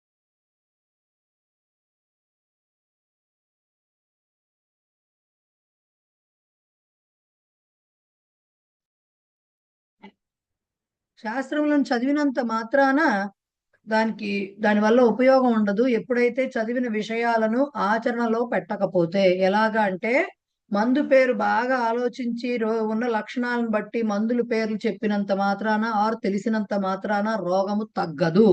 ఎప్పుడు తగ్గుతుంది? ఆ మందులు వాడినప్పుడు మాత్రమే మనకున్నటువంటి సమస్య అనేది తగ్గుతుంది. అది ఆ సుభాషితం యొక్క అర్థము. Right, clear? ఎస్. రెండవది చూడండి.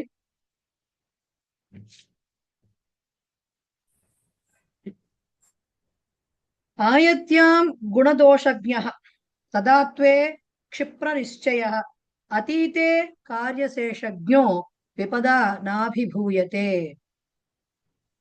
ఆయత్యాం గుణదోషజ్ఞః తదాత్వే క్షిప్ర నిశ్చయః అతీతే కార్యశేషజ్ఞో విపదా నాభిభూయతే. ఆయత్యాం గుణదోషజ్ఞః తదాత్వే, అదొకటే మాట. క్షిప్ర నిశ్చయః, క్షిప్ర నిశ్చయ కూడా ఒకటే మాట. ఇక్కడ ఎక్కడుందో ఇక్కడ మొత్తం అంతా అంటే విపదా నాభిభూయతే దాని దగ్గర కార్యశేషజ్ఞో అన్న చోట కార్యశేషజ్ఞ ఉంటుంది. విపదా నా అభిభూయతే, నా అభిభూయతే, అది స్ప్లిట్ వచ్చింది. ఆయతి అంటే ఏంటంటే ఫ్యూచర్. ఆయతి అంటే ఫ్యూచర్. మత్యాం లాగా ఆయత్యాం వచ్చింది దానికి, అంటే ఇన్ ఫ్యూచర్ అంటే భవిష్యత్తులో అని అర్థం. గుణదోషజ్ఞ, గుణము దోషము అంటే ప్రోస్ కాన్స్ అంటాం కదా మనము, లాభ నష్టాలు. అంటే మనం చేయబోయే, ఆయత్యం అంటే ఫ్యూచర్ లో, అంటే చేయబోవు పనిలో ఉన్నటువంటి లాభ నష్టాలు, మంచి చెడులు, ఆ గుణదోష జ్ఞ అవి తెలిసిన వాడు. ఓకే, అవి అంటే అవి తెలుసుకోగలిగిన వాడు. అలాగే తదాత్వే అంటే, తదాత్వం అంటే ఆ మొమెంట్ లో, ప్రజెంట్ మొమెంట్ అంటే ఆ క్షణంలో, తత్క్షణంలో, దాన్ని తదాత్వే. దాని యందు క్షిప్ర నిశ్చయ, ఫాస్ట్ గా ఇమీడియట్ గా డెసిషన్స్ తీసుకో. అంటే కొంతమంది చాలా నానుస్తూ డెసిషన్స్ తీసుకుంటారు కదా, చాలా ఈజీ డెసిషన్స్ కూడాను. అలా కాకుండా ఇమీడియట్ గా ఉన్న పరిస్థితుల దృష్ట్యా అప్పటికప్పుడు వేగవంతమైన నిర్ణయాలు తీసుకోగలిగిన వాడు. అలాగే అతీతే కార్యశేషజ్ఞ అంటే ఏంటి? అతీతం అంటే మీకు అందరికీ తెలుసు, జరిగిపోయింది. ఓకే, అంటే ఏంటి? ఏమి ఇంకా మిగిలి ఉంది, చేపట్టిన పనిలో ఏమి ఇంకా మిగిలి ఉండొచ్చు, లేకపోతే ఉంది ఆల్రెడీ, వీటి గురించి తెలిసిన వాడు కార్యశేషజ్ఞ. ఈ కార్యశేష అంటే ఏంటి? మిగిలిన పని ఏముందో తెలిసిన వాడు. ఇలాంటి వాడికి ఎప్పుడు కూడా విపద, ఆపదలు అనేవి నా అభిభూయతే అంటే ఎటువంటి ఇబ్బందిని కలిగించవు. అంటే ఏం చెప్పదలుచుకున్నారు? ఒక మనిషి గనక ఒక పని చేయదలుచుకున్న ఫస్ట్ వాడికి ఎట్లా ఉండాలట మనిషి? మీ ఆల్రెడీ మొదలుపెట్టిన కార్యక్రమంలో ఒక పని ఏదైనా ఉంటే దాంట్లో ఇంకా ఎంత మిగిలింది, మనం ఇంకా ఎంత చెయ్యాలి, ఏం చెయ్యాలి, ఫ్యూచర్ లో ఏం చెయ్యాలంటే, ఫ్యూచర్ అంటే ఎప్పుడో 10 ఏళ్ల తర్వాత ఇంకా ఏం చెయ్యాలి, పని చేయవలసిన పని ఇంకా ఎంత ఉంది, దానిలో ఉన్నటువంటి కష్ట నష్టాలేంటి, మంచి చెడులేంటి, అవన్నీ కూడా బేరీజ్ వేసుకోవడము వచ్చిన వాడు. అలాగే ఇంకా ఏం చెప్తున్నారు? అవన్నీ తెలుసుకుని అప్పటికప్పుడు నిర్ణయం తీసుకో. అంటే మిగిలిన పని ఏంటో తెలుసుకోవాలి. ఆల్రెడీ ఇది వరకు చేసిన దాంట్లో మిగిలిందే ఉంది. అలాగే చేయబోయే దాంట్లో ఎంత ఉంది ఇంకా చేయాల్సింది, అది ఎంతవరకు చెయ్యొచ్చు, ఏం చెయ్యొచ్చు, ఇవి తెలుసుకుంటూ అప్పటికప్పుడు ఓహో ఇది ప్రస్తుత పరిస్థితి కాబట్టి ఇప్పుడు నేను నిర్ణయం తీసుకోవాలి అని ఆ క్షణంలో నిర్ణయం తీసుకోగలిగిన వాడు ఎవడైనా ఉంటే వాడిని ఎక్కువగా ఏమి ఇబ్బందులు రావు, వాడికి ఏమి ఇబ్బందులు అని చెప్పుకోవడం అనమాట. అది దానికి అర్థం. Okay, clear? ఎస్ మేడం, ఈ ఆయత్యం అనేది మేడం విపత్తు పదం కదా, అది విపద తృతీయ విపద అని కూడా ఉందండి. విపత్తు తాలూకా విభక్తే కదా అది. ఉండొచ్చు. విపద అనేది కూడా నౌన్ ఫామ్ ఉంటుందండి ఒకటి. చూడండి, స్త్రీలింగ పదం ఉంటుంది చూడండి. అంటే ఆపద అనేది ఉంటుంది, ఆపత్ అనేది కూడా ఉంటుంది, సంపద ఉంది, సంపత్తు కూడా, అలా కొన్ని ఉన్నాయి, సంపత్తి కూడా ఉంది. అలా మీనింగ్స్ తృతీయ విభక్తి రావాలని లేదు, ఒక్కొక్కసారి నౌన్ ఫామ్ కూడా ఉంటుంది విభక్తి లేకుండా, అంటే ప్రథమ విభక్తి. ఇంకెవరో అడుగుతున్నారు? నేనే మేడం. ఆయత్యం అంటే సప్తమి ఏకవచనం మహోదయ. మత్యాం లాగా అదే ఆయత్యం వచ్చింది కదా, అంటే ఆయతి అని చెప్పారు, స్త్రీలింగ రూపమేమో మతిహి లాగా అని. అంతే, అలాగే మత్యాం లాగానే వస్తుంది ఆయత్యం. రైట్. అన్వయ రచన తీయండి. మనం అన్ని ఏం చేస్తున్నాడు దుర్యోధనుడు? గురువు గారి దగ్గరికి వెళ్ళి వరుస లిస్టు చెప్తున్నాడు. వాళ్ళున్నారు, వీళ్ళున్నారు, విరాటుడు ఉన్నాడు, ద్రుపద కుమారుడు ఉన్నాడు, ఇంకోళ్ళు ఉన్నాడు, మహారథి ద్రుపదుడు ఉన్నాడు, ఇంకెవడు రకరకాల యూధారుడు ఉన్నాడు, అన్ని చెప్పుకుని వస్తున్నాడు కదా. అలా అదే కాకుండా మన వీరులు సూర్యులు చాలా మంది ఉన్నారు అనుకుంటూ ఇంకా చెప్తున్నాడు. ఆ లిస్ట్ కంటిన్యూ అవుతుంది. దృష్టకేతుశ్చేకితానః కాశీరాజశ్చ వీర్యవాన్ పురుజిత్ కుంతిభోజశ్చ శైబ్యశ్చ నరపుంగవః. అవన్నీ కూడా పేర్లే మళ్ళీ. దృష్టకేతుశ్చేకితానః కాశీరాజశ్చ వీర్యవాన్ పురుజిత్ కుంతిభోజశ్చ శైబ్యశ్చ నరపుంగవః. దృష్టకేతుః చేకితానః కాశీరాజః చ వీర్యవాన్ పురుజిత్ కుంతిభోజః చ శైబ్యః చ నరపుంగ.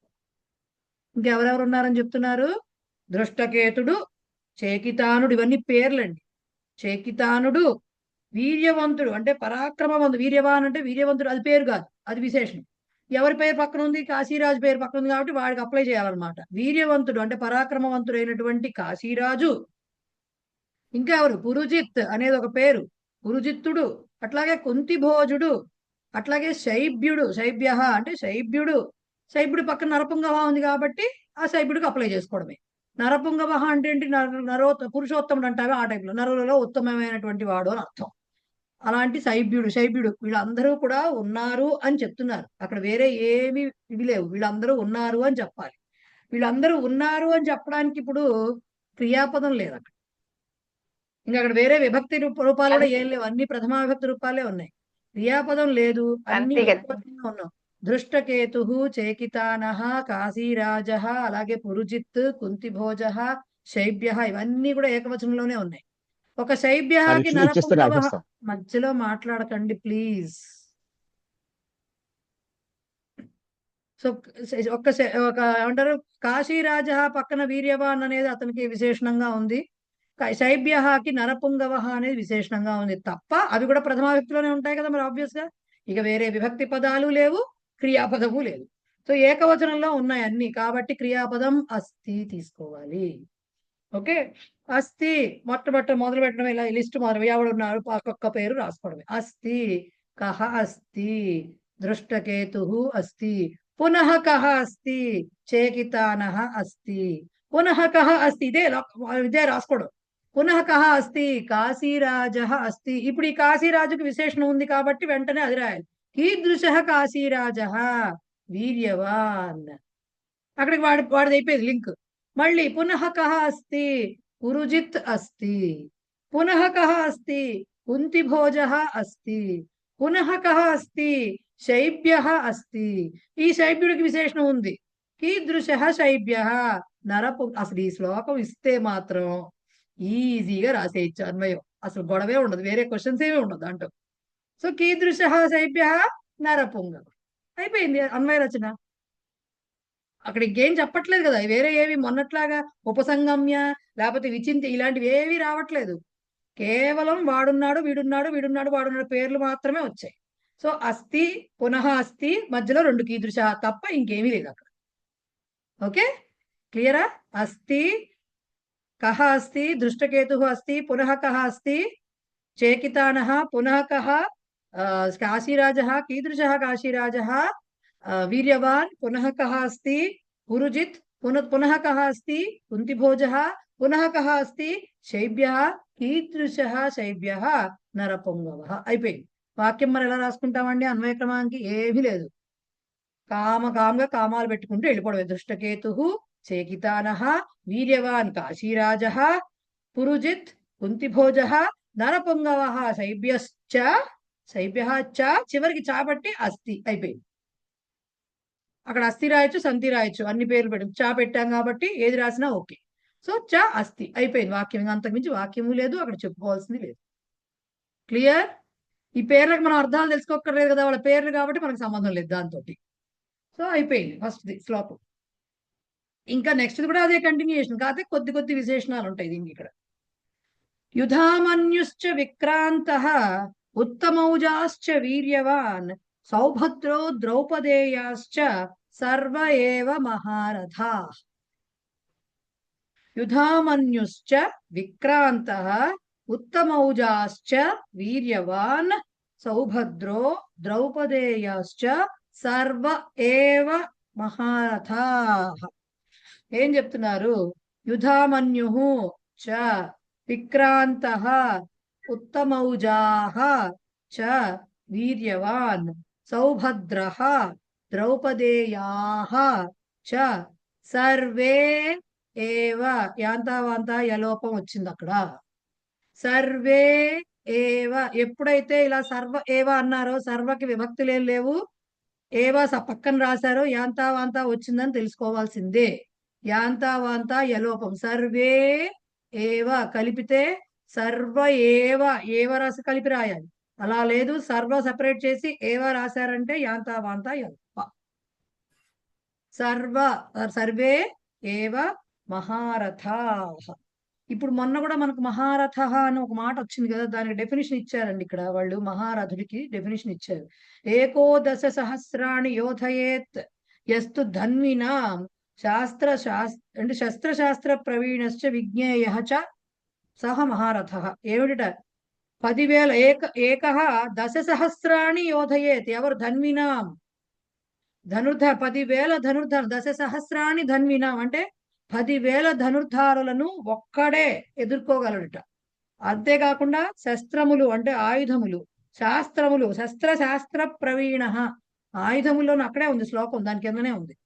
సో ఆయుధములను ప్రయోగించడంలోనూ అలాగే శాస్త్ర పరిజ్ఞానము అంతా కూడా ఉన్నవాడు ఎవడైతే ఉన్నాడో, అవన్నీ తెలిసిన వాడు ఎవడైతే ఉన్నాడో అతనిని మహారథి అంటారట. మహారథి అంటే డెఫినిషన్ అది. ఎందుకు ఇక్కడ చెప్పారంటే పైన మహారథ అని ఒక మాట వచ్చింది కదా, అందుకని. ఇక్కడ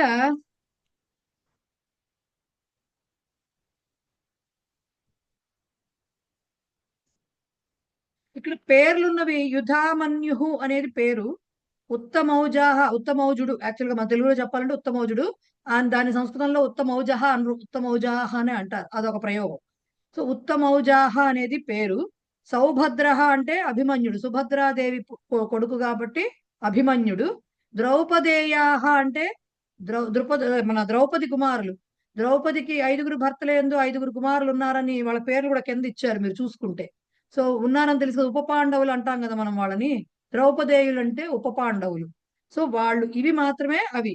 విక్రాంత అనేది, విక్రాంత అంటే అర్థం ఏంటి? పరాక్రమవాన్ అని అర్థం, వీర్యవాన్ అని అర్థం. సో అది యుధామన్యు అనే దానికి విశేషణము. వీర్యవాన్ ఉంది కదా పక్కన, అదేమో ఉత్తమౌజుడికి విశేషం. సో చెప్పదలుచుకుంది ఏంటి? వాళ్ళు పరాక్రమవంతుడైనటువంటి యుధామన్యుడు, అట్లాగే వీర్యవంతుడైనటువంటి ఉత్తమౌజుడు, అట్లాగే సౌభద్ర అంటే సుభద్రాదేవి కొడుకైనటువంటి అభిమన్యుడు, ద్రౌపదేయాహ అంటే మన ద్రౌపది దేవి పుత్రులు 5 ఉప పాండవులు ఎవరైతే ఉన్నారో వాళ్ళు అందరూ కూడా సర్వే ఏవ మహారథ, అందరూ మహారథులే. మళ్ళీ లిస్టే అంతా ప్రథమా విభక్తే. అందరూ మహారథులే ఉన్నారు అని చెప్తున్నారు. ఓకే, ఇప్పుడు ఇక్కడ ఫస్ట్ 2 యుధామన్యు ఉత్తమౌజాహ ఈ 2 ప్రథమా విభక్తి ఏకవచనంలో ఉన్నాయి. వాటి విశేషణాలు కూడా అలాగే ఉన్నాయి, వీర్యవాన్ విక్రాంత అనేవి. కానీ సౌభద్ర కూడా ఏకవచనంలో ఉంది, కానీ ద్రౌపదేయాహ ఏమో బహువచనంలో ఉంది. వాళ్ళు 5 కదా, మరి ఉప పాండవులు 5 కదా, అందుకని ఇది బహువచనంలో ఉంది. వీళ్ళందరినీ కలిపి చెప్పేటటువంటిది మహారథ అనేది మళ్ళీ బహువచనంలో ఉంది. సో మనం ఇప్పుడు ఎలా చెప్పుకోవాలి? అస్థి చెప్పుకోవాలి, క్రియాపదం సంతి కూడా చెప్పు. ఎందుకంటే వర్డ్ బై వర్డ్ వస్తున్నప్పుడు ఒక్కొక్కటి చెప్పుకుంటున్నప్పుడు అన్నిటికీ చెప్పాలి కాబట్టి అస్థి సంతి 2 రకాలుగా చెప్పాలి. సో 2 వాక్యాలుగా వస్తాయి. ఎలా వస్తాయి చూడండి. ఫస్ట్ అస్థితో చెప్దాం, యుధామన్యుడితో స్టార్ట్ అయింది కాబట్టి. అస్థి కహ అస్థి యుధామన్యు అస్థి. ఇప్పుడు యుధామన్యుడికి విశేషణం ఉంది విక్రాంత అని. సో కీదృశ యుధామన్యు విక్రాంత. ఓకే, కీదృశ యుధామన్యు విక్రాంత. అక్కడికి యుధామన్యుడికి సంబంధించిన ట్యాగ్స్ అయిపోయినాయి. నెక్స్ట్ పునః కహ అస్తి, ఉత్తమౌజాహ అస్తి. ఓకే, ఉత్తమౌజుడు ఉన్నాడు. ఈ ఉత్తమౌజుడికి వీర్యవాన్ అనే ఒక విశేషణం ఉంది. సో కీదృశ ఉత్తమౌజాహ వీర్యవాన్. ఇక్కడికి అది కూడా అయిపోయింది. ఇంకా సౌభద్ర ఉంది, అది కూడా ఏకవచనమే. పునః కహ అస్తి, సౌభద్ర అస్తి. అక్కడికి అస్థితో అయిపోయింది, అంతే కదా. అక్కడికి అస్థితో ఏకవచనాలన్నీ అయిపోయినాయి. ఇప్పుడు బహువచనాలు వస్తాయి. ఇప్పుడు ఏం తీసుకోవాలి? సంతి. మళ్ళీ ఇంకొక తీసుకోవాలి, క్రియాపదం తీసుకోవాలి, అధ్యాహారం చేసుకోవాలి. ఇప్పుడు క్వశ్చన్ ఏం వేయాలి? కే సంతి అని వెయ్యాలి. ఓకే, కే సంతి, సర్వే ఏవ సంతి అని చెప్పుకోవచ్చు. లేదు పునః కే సంతి ఫస్ట్ చెప్పేసుకుందాము, ద్రౌపదేయాహ ఫస్ట్ వచ్చింది కాబట్టి అంటే ఫస్ట్ అదైనా చెప్పుకోవచ్చు, తప్పేం లేదు. మీకేమిచ్చారు? కే సంతి సర్వే ఏవ అందరూ కూడా అన్నారు. నెక్స్ట్ ఏం చేశారు? కీదృశాహ సర్వే అన్నారు. వాళ్ళందరూ ఎలాంటి వారు? మహారథులు. సో మహారథాహ అన్నారు. తర్వాత క్వశ్చన్ ఏం చెప్పారు? పునః కే సంతి అన్నారు. దానికి ఏం చెప్పారు? ద్రౌపదేయాహ అన్నారు. సో మనం దీన్ని ఈ ద్రౌపదేయాహ క్వశ్చన్ ని ముందుకు కూడా షిఫ్ట్ చేయొచ్చు అంటున్నాను నేను. ఫస్ట్ సంతి కేస్ అప్పుడు ఇంకా యాక్చువల్ గా యాప్ట్ గా అనిపిస్తుంది, అందరికి కలిపి మహారథులు అనే మాట వచ్చేస్తుంది. సంతి కే సంతి ద్రౌపదేయాః సంతి పునః కే సంతి సర్వే ఏవ కీదృశాః సర్వే మహారథాః. ఎలా అయినా చెప్పుకోవచ్చు, ఇదైనా తప్పేం లేదు. సో వాక్యాలు రెండుగా వస్తాయి. ఇప్పుడు ఎలా చెప్పుకుంటాము? విక్రాంతః యుధామన్యుః వీర్యవాన్ ఉత్తమౌజాః సౌభద్రః. ఒకే వాక్యంగా రాయాలంటే సౌభద్రః తర్వాత కూడా ద్రౌపదేయాః సర్వే మహారథాః ఏవ సంతి అని రాస్తుంది. అందరికి కలిపి ఒకటే. అంటే పరాక్రమవంతుడైన యుధామన్యుడు, వీర్యవంతుడైన ఉత్తమౌజుడు, సౌభద్రుడు, అలాగే మన ద్రౌపదేయులు ఉప పాండవులు అందరూ కూడా మహారథులే ఉన్నారు అన్నట్టుగా చెప్తున్నాం వాక్యం. వాక్యం రాయక్కర్లేదు, ఇంతవరకు రాస్తే చాలు. ఇది క్రింద సారథి కూడా అన్ని ప్రథమా విభక్తిలోనే ఉన్నాయి. కాకపోతే దీంట్లోకి వచ్చేసరికి ఏమైందంటే కొంచెం ఏక బహువచనాల రూపాల్లో ఉన్నాయి కాబట్టి అస్థి సంతి రెండూ తీసుకోవాల్సి వచ్చింది మనకి. క్లియరా? Yes yes. మూడోది, ఇప్పటి వరకు ఏమంటారు, ఎదుటి సైన్యాన్ని పాపం ఈయన దాని గురించి చెప్పాడు. సరే మనదేమన్నా తక్కువగా ఉందనుకున్నావా అని ఇప్పుడు మన సైన్యంలోకి వచ్చాడు. ఇప్పుడు అంటే దుర్యోధనుడు తన పక్షం వారి గురించి చెప్తున్నాడు. అస్మాకంతో విశిష్టాయ. ఏంటి సార్? మహోదయ ఇంక్లూడింగ్ అంటానికి ఏమంటారు మేడం? ఇంక్లూడింగ్ కలిపి లేకపోతే ఆహత్య అంటారు. ఆహత్య అది అవ్యయం. అంటే కేకే సంతి అంటే ద్రౌపదేయాః ఆహత్య మహారథాః సంతి అని అనుకోవచ్చు. ఒకటండి, అంటే అలా అనుకోవచ్చు కానీ వాక్యంలో అన్వయ క్రమము అంటే వాక్య రూపంలో రాసేటప్పుడు శ్లోకంలో లేని పదాలని వాడకూడదు, ఎక్సెప్ట్ క్రియాపదం. క్రియాపదం అంటే మనకి అధ్యాహారం చేసుకుంటాం కాబట్టి అది వస్తుంది, కానీ అక్కడ లేనటువంటి కొత్త పదాన్ని తీసుకొచ్చి రాయకూడదు. ఓకే, చాతు ఇలాంటివి ఓకే, కానీ లేకపోతే రాయ. ఒక్క త్వమ్మ అహం అన్నది అంటే ఉత్తమ పురుష క్రియాపదాలు మధ్యమ పురుషకి ఉత్తమ పురుషకి సంబంధించినవి అవే ఉంటాయి కాబట్టి కర్తృపదాలు అవి ఇవ్వకపోయినా అవి రాసుకోవచ్చు, రాయకపోయినా అవే మీనింగ్ వస్తాయి. క్రియాపదాలను చూస్తే అదే అర్థమవుతుంది కాబట్టి అవి కాకుండా శ్లోకంలో లేనివి ఏవి రాయకూడదు. ఈవెన్ అన్వయ క్రమంలో రాసేప్పుడు క్రియాపదం రాయాల్సి వచ్చి రాసినా బ్రాకెట్స్ లోనే రాస్తారు. సో ఆహత్య దాంట్లో ఉండదు కాబట్టి ఇప్పుడు మళ్ళీ దానికి వివరణ ఇవ్వాల్సి వస్తుంది. అందుకని అది రాయమలా. రైట్. అస్మాకంతు విశిష్టాయే తాన్నిబోధ ద్విజోత్తమ నాయక మమ సైన్యస్య సంజ్ఞార్థం తాన్ బ్రవీమితే. అస్మాకంతు విశిష్టాయే తాన్నిబోధ ద్విజోత్తమ నాయక మమ సైన్యస్య సంజ్ఞార్థం తాన్ బ్రవీమితే. పదవిభాగం చూసుకుంటే అస్మాకం తు విశిష్టాః ఏ తాన్ నిబోధ ద్విజోత్తమ నాయకాః మమ సైన్యస్య సంజ్ఞార్థం తాన్ బ్రవీమి తే. అస్మాకం అంటే ఇప్పటి వరకు వాళ్ళ సైన్యం గురించి గొప్పలు వాళ్ళ దాంట్లోనే కాదు మన దాంట్లో ఎవరున్నారో చెప్తాను చూడని చెప్పడం అనమాట. ద్విజోత్తమ ఫస్ట్ సంబోధన రాసుకోవాలి. ద్విజోత్తమ ఓ బ్రాహ్మణోత్తమ. ఇదంతా ఎవరికి చెప్తున్నాడు ఈయన? ద్రోణాచార్యుడికి చెప్తున్నాడు. కాబట్టి ద్విజోత్తమ అని చెప్పారు. ద్విజుడు అనే బ్రాహ్మణుడు అని ఎందుకంటారో తెలుసుంటుంది, చాలా మంది పెద్దవాళ్ళు ఉన్నారు కాబట్టి. మొదట పుట్టడం బ్రాహ్మణ వంశంలో పుట్టినందుకని ఒకసారి, రెండోసారి ఉపనయనం తర్వాత రెండోసారి జన్మగా భావిస్తారు కాబట్టి ద్విజుడు అంటే 2 సార్లు జన్మనెత్తిన వాడు అని అర్థం. కాబట్టి ద్విజోత్తమ బ్రాహ్మణోత్తమ ఏం చెప్తున్నాడు? అస్మాకం మన యొక్క ఏమొస్తుందో తర్వాత చూద్దాం. షష్ఠీ విభక్తిలో వచ్చింది. విశిష్టాహ సైన్యంలో మనకు సంబంధించినటువంటి విశిష్టులైన వాళ్ళు, విశేష నాయకులు కదా, విశిష్టాహ నాయకాహ ఎవరైతే ఉన్నారో సో విశిష్టులు విశేషమైనటువంటి నాయకులు ఎవరైతే ఉన్నారో తాన్ వారిని నిబోధ అంటే తెలుసుకో. నిబోధ మధ్యమ పురుష క్రియాపదం, తెలుసుకో అని అర్థం. ఓకే, తెలుసుకో. ఏం చెప్తున్నాడు? ద్విజోత్తమ అయిపోయింది, నాయకాహ చెప్పేశారు. మమ నా యొక్క, సైన్యస్య సైన్యం యొక్క సంజ్ఞార్థం గుర్తు కోసం, సంజ్ఞార్థం అంటే మన గుర్తు కోసం, గుర్తు తెలియడం కోసం, తాన్ వారిని, బ్రవీమి చెప్తున్నాను, తే నీ కొరకు. ఓన్లీ పదాలకే అర్థం చెప్పాను నేను. ఓకే, తే నీ కొరకు. ఏం చెప్తున్నాడు ఆయన? ఓ బ్రాహ్మణోత్తమ, మన సైన్యంలో ఎవరైతే ఉన్నారో వారి విశేషమైన నాయకులు ఎవరైతే ఉన్నారో వారిని పేరు పేరున నేను చెప్తాను, వాళ్ళ పేర్లు చెప్తాను, నీకు తెలుసుకో.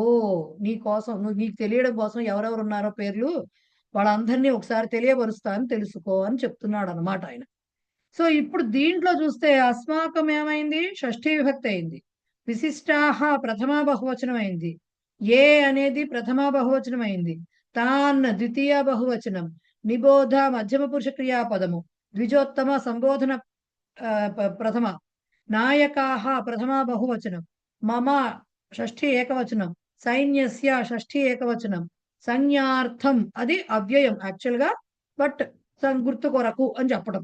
తాన్ వారిని, బ్రవీమి ఇది ఇంకో క్రియ. సో ఇక్కడ నిబోధ బ్రవీమి 2 క్రియాపదాలు వచ్చాయి, అంటే 2 వాక్యాలు ఏర్పడతాయి అన్నమాట. ఓకే, 2 వాక్యాలు ఏర్పడతాయి. ఎట్లా ఏర్పడతాయి 2 వాక్యాలు? ఫస్ట్ నిబోధ అని ఏం చెప్తున్నాడు? నువ్వు తెలుసుకో, ఎవరైతే మన సైన్యంలో ఉన్న విశిష్ట నాయకులు ఎవరైతే ఉన్నారో వారిని తెలుసుకో అనేది ఒక వాక్యం. రెండవది, నా సైన్యం యొక్క వారిని, ఆ నాయకులను నేను నీకు తెలుపుతాను అనేది ఇంకొక వాక్యం. ఫస్ట్ ఏమన్నాడు? ఏ అస్మాకం తు విశిష్టా ఏ తాను నిబోధ ద్విజోత్తమ అన్నాడు. నువ్వు తెలుసుకో, ఎవరున్నారో విశేషమైన వాళ్ళు నువ్వు తెలుసుకో అన్నాడు. అలాంటి నాయకులు నేను నీకు పేర్లు ఉచ్చరిస్తూ చెప్తాను అని మళ్ళీ రెండో వాక్యం చెప్తున్నాను. సో 2 వాక్యాలుగా మనం దీన్ని రాసుకోవాలి. ఇక్కడ కొన్ని పదాలు రిపీటెడ్ గా, అంటే ఒకసారి ఇచ్చిన శ్లోకంలో అది మనం ఏంటంటే 2 సార్లుగా మనం చెప్పుకోవాల్సి వస్తుంది. చూడండి ఒకసారి. ఫస్ట్ ద్విజోత్తమ సంబోధన రాసుకోవాలి కాబట్టి ద్విజోత్తమ అయిపోయింది. ఫస్ట్ క్రియాపదం మనకి ఏమొచ్చింది? నిబోధ అని వచ్చింది. సో నిబోధ క్రియాపదం తీసుకుంది. నిబోధ అనేది మధ్యమ పురుష క్రియాపదం. సో దానికి కావాల్సినటువంటి కర్తృపదం ఏమిటి? అక్కడ ఇవ్వలేదు, త్వం అనేది వస్తుంది. కానీ త్వం అక్కడ ఇవ్వలేదు కాబట్టి ఏం చేయాలి? అధ్యాహారం చేసుకోవాలి. సో త్వం బ్రాకెట్ లో కహ నిబోధ, త్వం నిబోధ. ఓకే, త్వం నిబోధ. తెలుసుకో అన్నాడు. ఎవరిని తెలుసుకోవాలి? ఏం తెలుసుకోవాలి? సో కర్మపదం రావాలి. మామూలుగా అయితే కిమ్మో కమ్మో ఏదో రావాలి, కానీ ఇక్కడ తాన్ నిబోధ అని బహువచనంలో చెప్పాడు ద్వితీయ. సో క్వశ్చన్ కూడా ఎలా రావాలి? కాన్ నిబోధ అని రావాలి. ఎవరిని తెలుసుకోవాలి? ద్వితీయ బహువచనంలో పుంలింగంలో రావాలి. సో కాన్ నిబోధ అంటే తాన్ నిబోధ అని చెప్పుకోవాలి. వారిని తెలుసుకో. ఇప్పుడు వాళ్ళు ఎవరు అనేది నెక్స్ట్ వస్తుంది. తాన్ నిబోధ అయింది. ఇప్పుడు ఎటువంటి వారు? కీదృశాన్ తాన్. తాన్ నిబోధ అన్నావు, వాళ్ళు ఎటువంటి వాళ్ళు? ఎవరిని తెలుసుకోవాలి నేను? ఎవరి గురించి మాట్లాడుతున్నావు నువ్వు? సో ఎటువంటి వారిని తెలుసుకోవాలి నేను.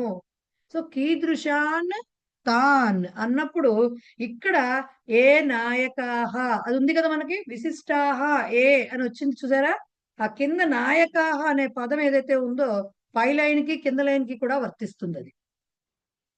కాబట్టి ఏ నాయకాహ తాన్, ఎవరైతే నాయకులు ఉన్నారో వారిని తెలుసుకో. సో ఏ నాయకాహ అనేది నాయకాహ పైకి కూడా అప్లై చేసుకుంటాం, అందుకని బ్రాకెట్స్ లో పెడుతూ రాసుకోవచ్చు, లేదంటే కిందైనా ఏదో ఒక చోట బ్రాకెట్ లో పెట్టాలి దాన్ని కంపల్సరీగా. సో ఏ నాయకాహ సంతి అంటే ఏ నాయకాహ ఉన్నారో అని చెప్పడానికి, మనకు అర్థం అవడానికి సంతి రాశారు, రాయకపోయినా పర్వాలేదు. ఏ నాయకాహ తాన్, ఎవరైతే నాయకులు ఉన్నారో వారిని తెలుసుకో. మరి ఈ నాయకులు ఏమన్నా అల్లాటప్ప నాయకులా? కాదు, విశిష్ట నాయకులు, ప్రత్యేకమైనటువంటి నాయకులు వీళ్ళు. సో మళ్ళీ కీదృశాన్ తాన్, కీదృశాహ నాయకాహ, ఏ నాయకాహ అని వచ్చింది కదా.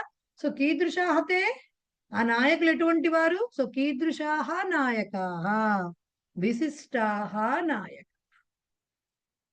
ఓకే, విశిష్టాయ నాయక. ఈ నాయకులందరూ ఎవరికి సంబంధించిన వాళ్ళండి?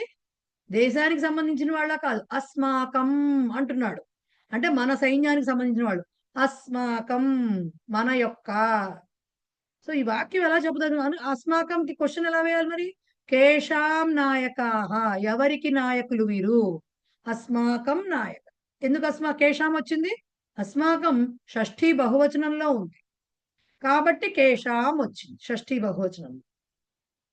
ఓకే, సో ఏం చెప్పదలుచుకున్నాడు ఫస్ట్ వాక్యంలో?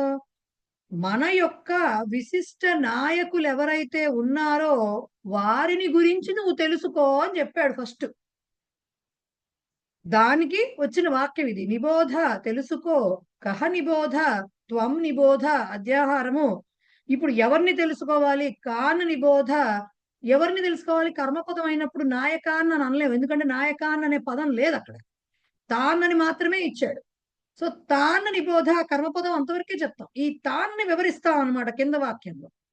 కీదృశ తాన్ వచ్చేసరికి ఏమైంది? కీదృశాన్ని తాన్ అన్నప్పుడు అప్పుడు ఏ నాయకాహ సంతి తాన్ అంటే ఇది మనం అప్లై చేసుకున్నాం అనమాట. ఇప్పుడు జ్ఞానం మనకు వచ్చింది ఎలా క్వశ్చన్ వేయాలో ఇప్పుడు మనం ఆచరిస్తున్నాం అనమాట. శాస్త్రాన్ని అధిత్య ఇక్కడ ఇప్పుడు మనం చెప్తున్నాం అనమాట, అప్లై చేస్తున్నాం దాన్ని. క్రియావాన్ పురుషులు అవుతున్నాం అనమాట ఇప్పుడు.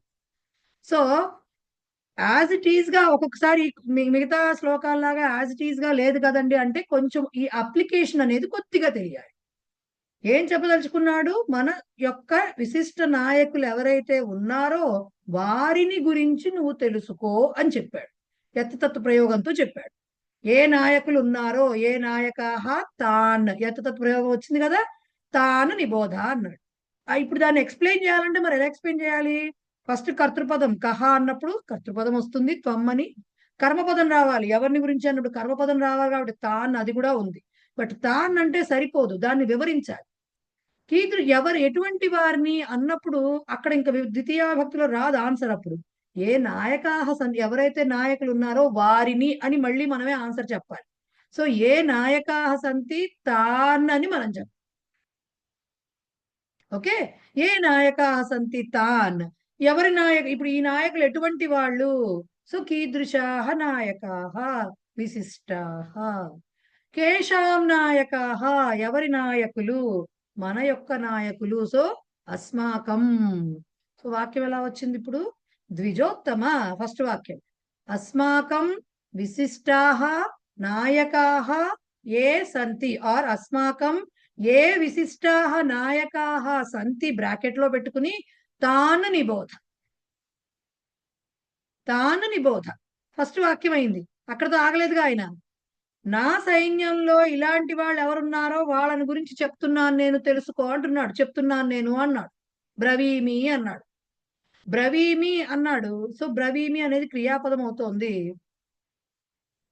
బ్రవీమి క్రియాపదం అవుతోంది. ఒకసారి ఈ సెషన్ ఎండ్ అయితే ఒక్కసారి లాగిన్ అవ్వండి మళ్ళీను. సో బ్రవీమి అన్నాడు, క్రియాపదం అవుతోంది. బ్రవీమి ఏ క్రియాపదం? ఉత్తమ పురుష క్రియాపదం. కాబట్టి కర్తృపదం ఏమొస్తుంది? అహం వస్తుంది. సో కహ బ్రవీమి, అహం బ్రవీమి. రైట్, అహం బ్రవీమి. సో కహ బ్రవీమి, అహం బ్రవీమి అయింది. ఇప్పుడు అయిపోయిన తర్వాత ఎవరి గురించి చెప్తున్నాను నేను? కర్మపదం రావాలి కదా, దేని గురించి చెప్తున్నాడో తెలియాలి కదా. సో మళ్ళీ కాన్, ఈ తాన్ అనేది కింద లైన్ లో రెండో తాన్ కూడా ఉంది, రెండో తాన్ ముక్క కూడా ఉంది అక్కడ. సో అది చూసుకోవాలి. సో కాన్ బ్రవీమి, ఎవరి గురించి చెప్తున్నాను? తాన్ బ్రవీమి. తాన్ బ్రవీమి అంటే ఇప్పుడు తాన్ అంటే ఎవరికి రిఫర్ అవుతోంది? ఇది నాయకులకు. కాబట్టి బ్రాకెట్ లో నాయకాన్ అని ఇచ్చారు. అన్ని సర్వనామాలే ఎందుకు, అర్థం అవడానికే ఇచ్చారు. నాయకాన్ ఇక్కడ కూడా వస్తుంది, తీసుకోవచ్చు మనము అని. సో నాయకాన్ అని ఇచ్చారు, బ్రాకెట్ లోనే ఇచ్చారు. ఆ పదం లేదు శ్లోకంలో. నాయకాహ అని ఉంది, పైన అయిపోయింది ఆ పదం. సో తాన్ బ్రవీమి. ఇప్పుడు ఈ కస్య నాయక, మరి తాన్ అని పెడితే కస్య తాన్ అనలేరు కదా, దీంట్లో అడగాలి. కాబట్టి నాయకాన్ బ్రాకెట్ లో ఇచ్చారు కాబట్టి దాన్ని పట్టుకొచ్చి క్వశ్చన్ అడిగారు. కస్య నాయకాన్, దేని యొక్క వారిని అంటే దేని యొక్క నాయకులను అంటే సైన్యస్య, సైన్యములో ఉన్నటువంటి, సైన్యానికి సంబంధించినటువంటి. ఈ సైన్యం ఎవరిది? కస్య సైన్యస్య, మమ సైన్యస్య. అక్కడ ఉంది షష్ఠీ విభక్తి, ఇది మళ్ళీ మమ షష్ఠీ విభక్తి. సో కస్య సైన్యస్య, మమ సైన్యస్య. ఓకే, మమ సైన్యస్య. ఇదంతా ఎందుకు చెప్తున్నాడు ఆయన? కిమర్థం బ్రవీమి, సంజ్ఞార్థం. నీకు గుర్తు తెలియడం కోసం చెప్తున్నా. నీకు తెలుసో తెలీదో వాళ్ళందరూ నేను పరిచయం చేస్తా నీకు అని చెప్పడం అనమాట. ఒకసారి గుర్తించు, మనలో ఉన్నటువంటి స్పెషల్ వీళ్ళు కూడా ఉన్నారు, వాళ్ళని గుర్తించు అని చెప్పడం. సంజ్ఞార్థం, సంజ్ఞార్థం అని ఉంది కాబట్టి ఇక క్వశ్చన్ కిమర్థం వస్తుంది హాయిగా. కిమర్థం బ్రవీమి, ఎందుకు చెప్తున్నాను ఇదంతా? సంజ్ఞార్థం. మీకు గుర్తు తెలియడం కోసము. ఎవరికి గుర్తు తెలియడం కోసం? తే అని ఒక మాట వచ్చింది అక్కడ. సో ఈ తే అనే మాట తుభ్యం తే అని ద్వితీయలోనూ వస్తుంది, చతుర్థిలో వస్తుంది.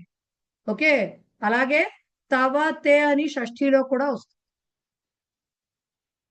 మొన్న కూడా చెప్పినట్టు కదా, మామ మా అని అస్మత్ శబ్దంలో మా ద్వితీయలో మా వస్తుంది. అలాగే మహ్యం మే మా మే అలాగే దాన్ని ఏమంటారు, చతుర్థిలో మహ్యం మే అని వస్తుంది, మమ మే అని షష్ఠిలో వస్తుంది. అలాగే తుభ్యం తే, అలాగే తవ తే కూడా వస్తుంది. తుభ్యం తే ఎక్కడ వస్తుంది? నమస్తే అంటాం కదా, అక్కడ తుభ్యం అనే అర్థం వస్తుంది, చతుర్థి అర్థం వస్తుంది. ఇక్కడ తే షష్ఠిలో ఉంది. ఓకే, తే ఎవరికి గుర్తు కోసం ఇది? తే సంజ్ఞార్థం అంటే తవ సంజ్ఞార్థం. సో కస్య సంజ్ఞార్థం అని అందుకు షష్ఠిలో క్వశ్చన్ అడిగారు. అక్కడ క్వశ్చన్ కస్య అని ఎందుకు అడిగారు? తే అనేది చతుర్థియే కాదు, మన షష్ఠిలో కూడా ఉంది. తవ తే రెండు ఉన్నాయి కాబట్టి కస్య సంజ్ఞార్థం తే సంజ్ఞార్థం. ఎలా చెప్తున్నాడు మొత్తం? బ్రవీమి, కహ బ్రవీమి, అహం బ్రవీమి, కాన్ బ్రవీమి, తాన్ అంటే బ్రాకెట్ లో నాయకాన్, కీదృశాన్ కస్య నాయకాన్ సైన్యస్య, కస్య సైన్యస్య మళ్ళీ మమ ఉంది కాబట్టి మమ సైన్యస్య. కిమర్థం బ్రవీమి, ఎందుకు చెప్తున్నాను? సంజ్ఞార్థం. ఇప్పుడు ఎవరికి సంజ్ఞార్థం? కస్య సంజ్ఞార్థం తే సంజ్ఞార్థం. వాక్యం ఎలా వచ్చింది? ఇప్పుడు ఈ వాక్యం ఎలా వచ్చింది?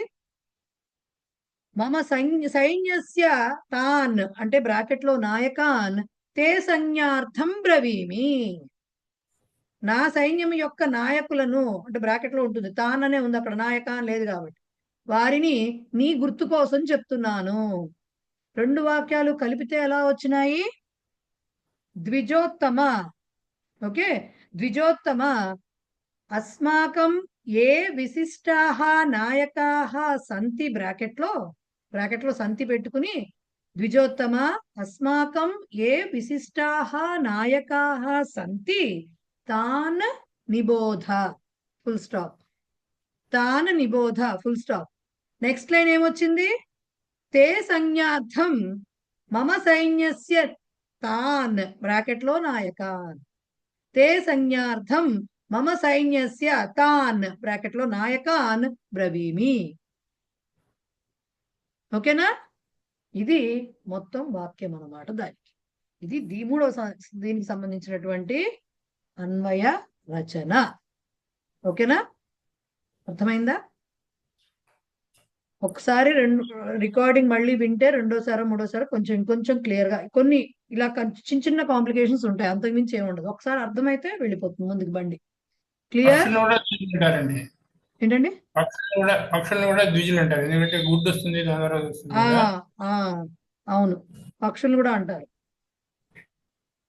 సో ఏమన్నా అడగాలనుంటే అడగచ్చు, లేదంటే మనము టైం ఉంది, ఇంకా 4 నిమిషాలు ఉంది కాబట్టి ఏకతా మంత్రం శాంతి మంత్రం పాడేస్తాం. మేడం నెక్స్ట్ ఒకసారి చెప్పండి ట్రై చేయమంటారా? అంటే దీంతో పాటు ఏకోదశ సహస్రాణి యోధయేత్ యస్తు ధన్వినాం, అది ట్రై చేయమంటారా ఒకసారి? అదే ఈ అన్వయ రచనక మీ ఇష్టం, చేసుకుంటానంటే చేసుకుని చెప్పండి, ట్రై చేసి చూడండి. మీ గ్రూప్ ఉందిగా, గ్రూప్ లో తెలుగులో అర్థం ఇచ్చాడు కదా, ట్రై చేయొచ్చు. చేయండి, ట్రై చేయండి. చేయడంలో పోయింది ఏముంది? ట్రై చేస్తానంటే ఎవరు వద్దంటారు? చేసుకోండి, మీ ఇష్టం. ఓకే, నెక్స్ట్ క్లాస్ లో మనము శత్రు ప్రత్యయం ద్వితీయ విభక్తికి సంబంధించిన ఎక్సర్సైజెస్ ఉన్నాయి కదా, అవి చేసుకుని పరసవర్ణ అండ్ చర్తో సంధి అని 2 సంధులు ఉన్నాయి, అవి 2 లౌకిక న్యాయాలు సంగ్రాహ్య విషయాలు చెప్పుకుని నెక్స్ట్ క్లాస్ లో లెసన్ కంప్లీట్ చేసుకుందాము. నెక్స్ట్ క్లాస్ అంటే ఎప్పుడు? మండే, సోమవారం రోజున కంప్లీట్ చేసుకుందాం. రైట్? ఇవాళ మొన్న మీకు పంపించిన ఎక్సర్సైజ్ ఆన్సర్స్ ఇవాళ పంపిస్తాను. రైట్, 2 పాఠాల ఎక్సర్సైజ్ కదా, అందుకని నేను కాస్త ఆగాను. అట్లా శిక్షకి అలాగే 2 పాఠాలకు కలిపి వస్తాయి, ఒక్కొక్కసారి 2 పాఠాలు కలిపి మొన్న ఇచ్చాదా ఆన్సర్స్ ఇవాళ. రైట్? ఏం లేవు కదా? మల్లీశ్వరి గారు పాడండి ఏకతా మంత్రం శాంతి.